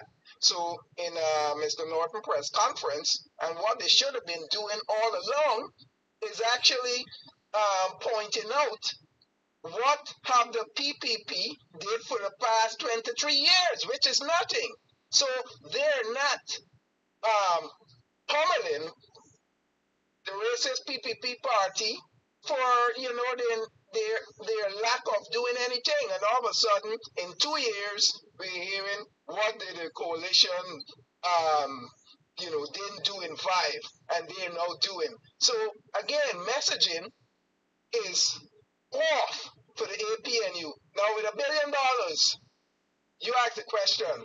First things first, lock up Jack Dio, lock up Ali, Nandalal, Hack, all of them in jail, including Mark Phillips in jail. Lock these people up. Half of that money go to train people to fight. You ain't educating, you're training them to fight to take the country back. Lock the borders down and get rid of known drug lords who are Indians. Get rid of all of them. That's how you spend that $1 billion. You take poor Indians and you train them to police their own community, and if they can't do it, then you come in and you do it yourself. You know, with that $1 billion, you definitely will secure your borders. Now with the public workers, how come they were able to protest under the APNU, but have said one peep out of nothing that's going on with the PPP? So we see there a bunch of weakness, and they all should be fired, or you train them to do damage. Simple fact, they're a bunch of stupid cowards that are not saying any damn thing when they're not even getting a raise. What did Granger do, or the APNU do for the people? They've raised public servants' pay yearly. But guess what?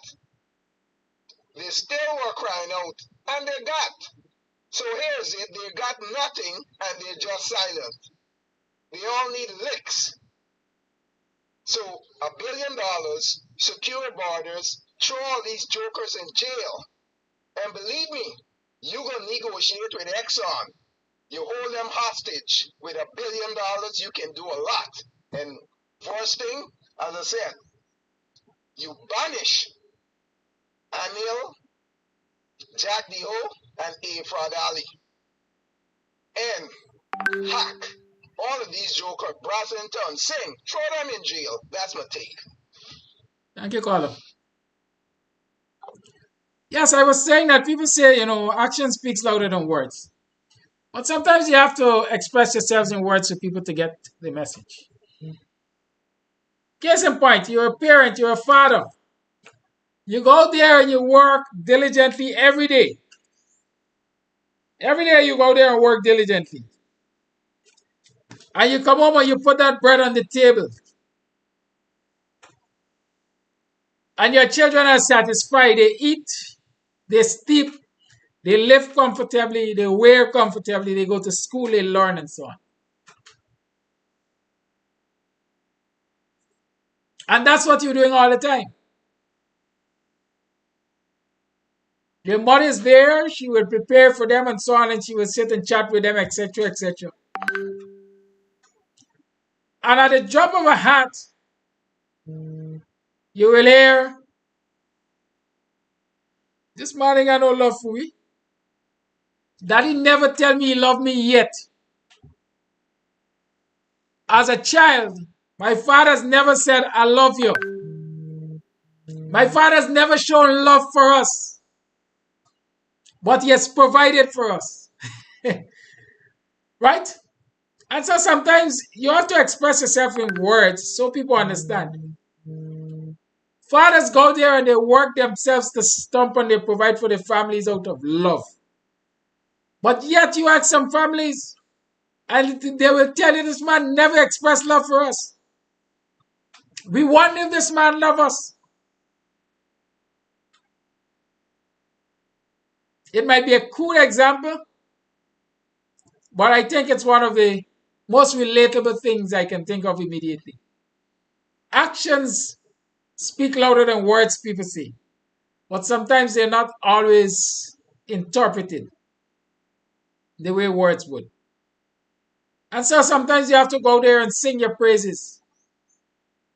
Paint your pictures in words so that people can get a clear understanding. It is government's responsibilities to do these things which the coalition did, which we're saying the PPP should have been doing. maintain public infrastructure, ensure better quality of life for the people and so on. It is. But there is something that is called development support communication. Development support communication. And every government should recognize the importance of development support communication. Some people call it loosely PR. PR is not necessarily development support communication. PR is public relations, usually for private entities, and government entities ought to have a different approach to communicating with citizenry.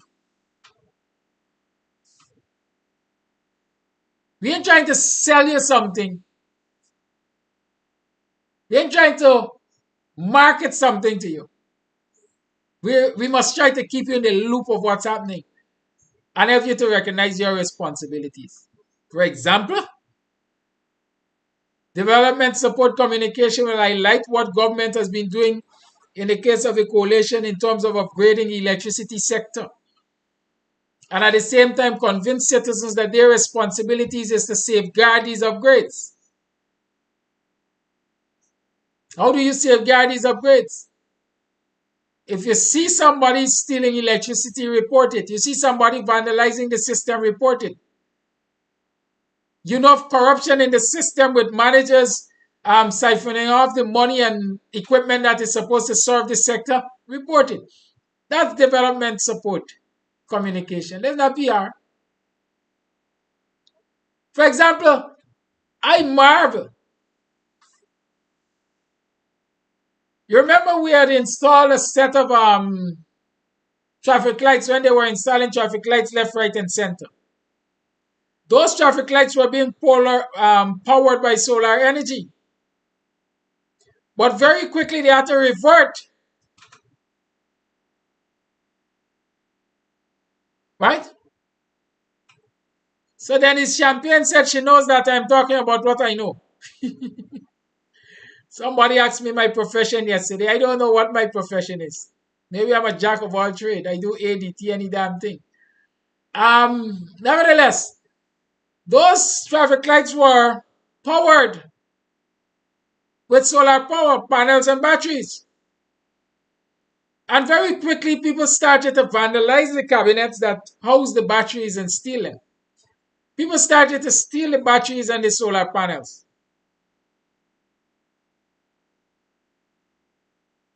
And we said people have no patriotism. They don't understand that this thing is to serve everybody. But when you live in a society where, according to reports, more than 70% of your people are functionally illiterate, you need developmental support communication. So you explain on a daily basis to people the importance of having functioning traffic lights, how they save lives and how they save time and how they protect people. Right? And the importance of having these lights powered by solar power. They reduce pollution and they reduce operating costs and so on. And if you take that approach to communication, from a government perspective, then you're bringing your citizens along with you. You're helping them to understand what you're doing, why you're doing it, how they will benefit from it. It's not just about PR. And a lot of people fail to understand that. And I dare argue that perhaps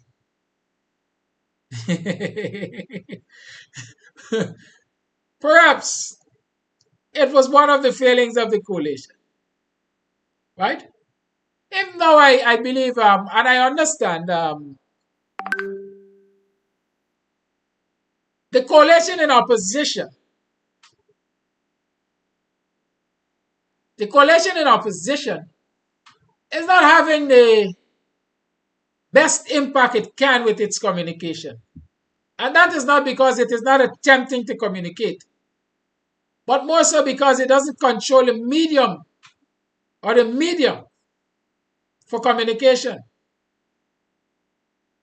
The mainstream media, the Starbucks News, the Kaicho News, the Guyana Times, the TVG, and all of them, they're for the greater part controlled by the PPP and friends of the PPP.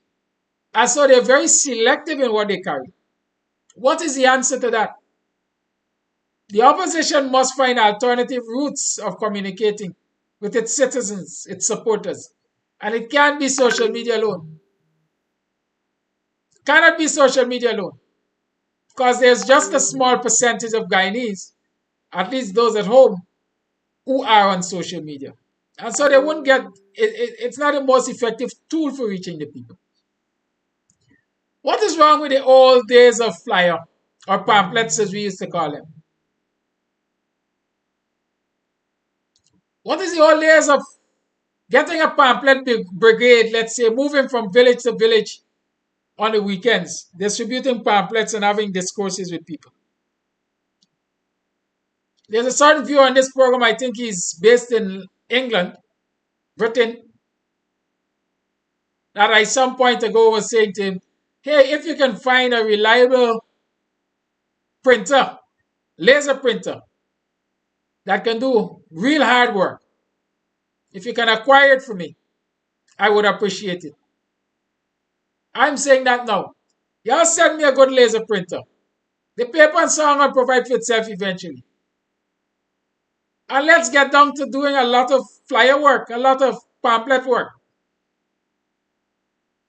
To rely on the commercial printers to do it, it's quite expensive. Right? It's quite expensive.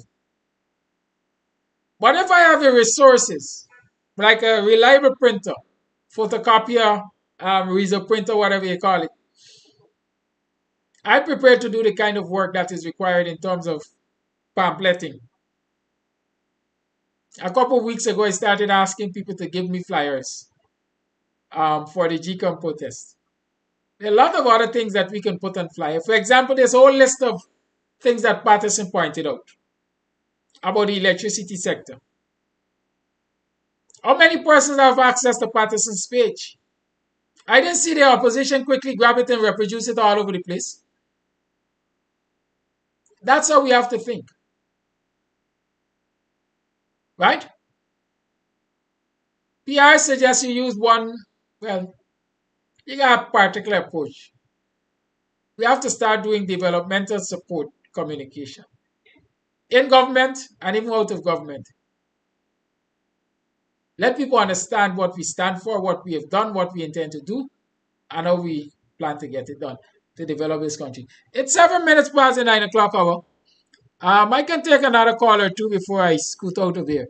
Remember, the protest is on in front of GCOM, and my intent is to be down there today. Yeah.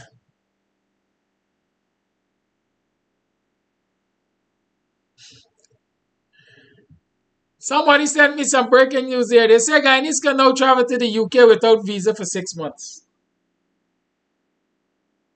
So those of you who are in the UK and would like me to come visit you, I can do so without visa, they say, for up to 6 months. End of story. Let me see if there's another voice note. I don't see any.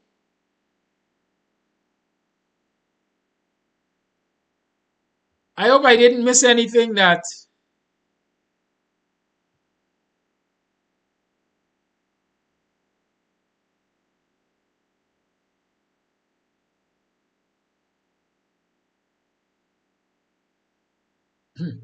I hope I didn't miss anything that you asked and wanted a response to. But there's always a lot to talk about. Join Dr. Hinds tonight for Politics 101.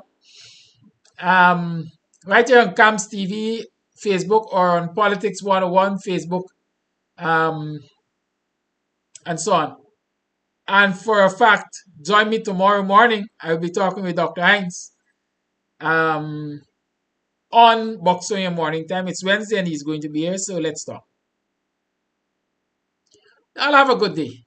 Remember to support Club Twilight because Club Twilight supports and helps us to keep these programs going. And so come on down to Club Twilight, get a cold one, have some relaxation, and so on and so forth. Remember to share the live, because like I say, everybody needs to get information. And don't be selfish. Don't light your candle and put it under a bushel. Hey sporting fans, it's here. Yes, it's the Club Twilight Old School Thursdays featuring selector Delta and DJ Bishop. Yes, this Thursday. Come on down to Club Twilight Sideline down Buxton North for Old School Thursdays. Karaoke on demand. Yes, selector Delta and DJ Bishop on the ones and twos. Karaoke in the house and lots of old school style. Come check it out this Thursday at Club Twilight Sideline down Buxton North. Big up yourself and go on. Club Twilight Promotions.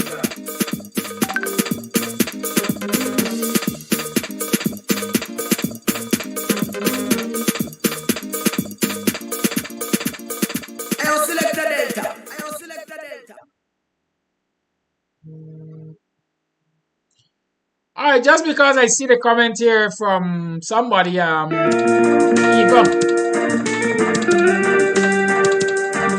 Eva says laser printers carry heavy duty in Guyana. Inkjet printers are cheap or are duty free. Yes, inkjet printers are duty free, but their printed products are not durable, and that is why laser is actually cheaper in my mind in terms of production. Acquisition cost might be higher than inkjet, but definitely in terms of production, in my mind, laser printers are cheaper. They give you a sharper quality, a longer lasting product. And so for the kind of work we're talking about, I think we would want a sharper quality and a longer lasting product. And so yes, the acquisition cost might be a little high, but at the end of the day, per capita cost, if that is what we call it, is lower than the inkjet. Yes. That's all I want to see.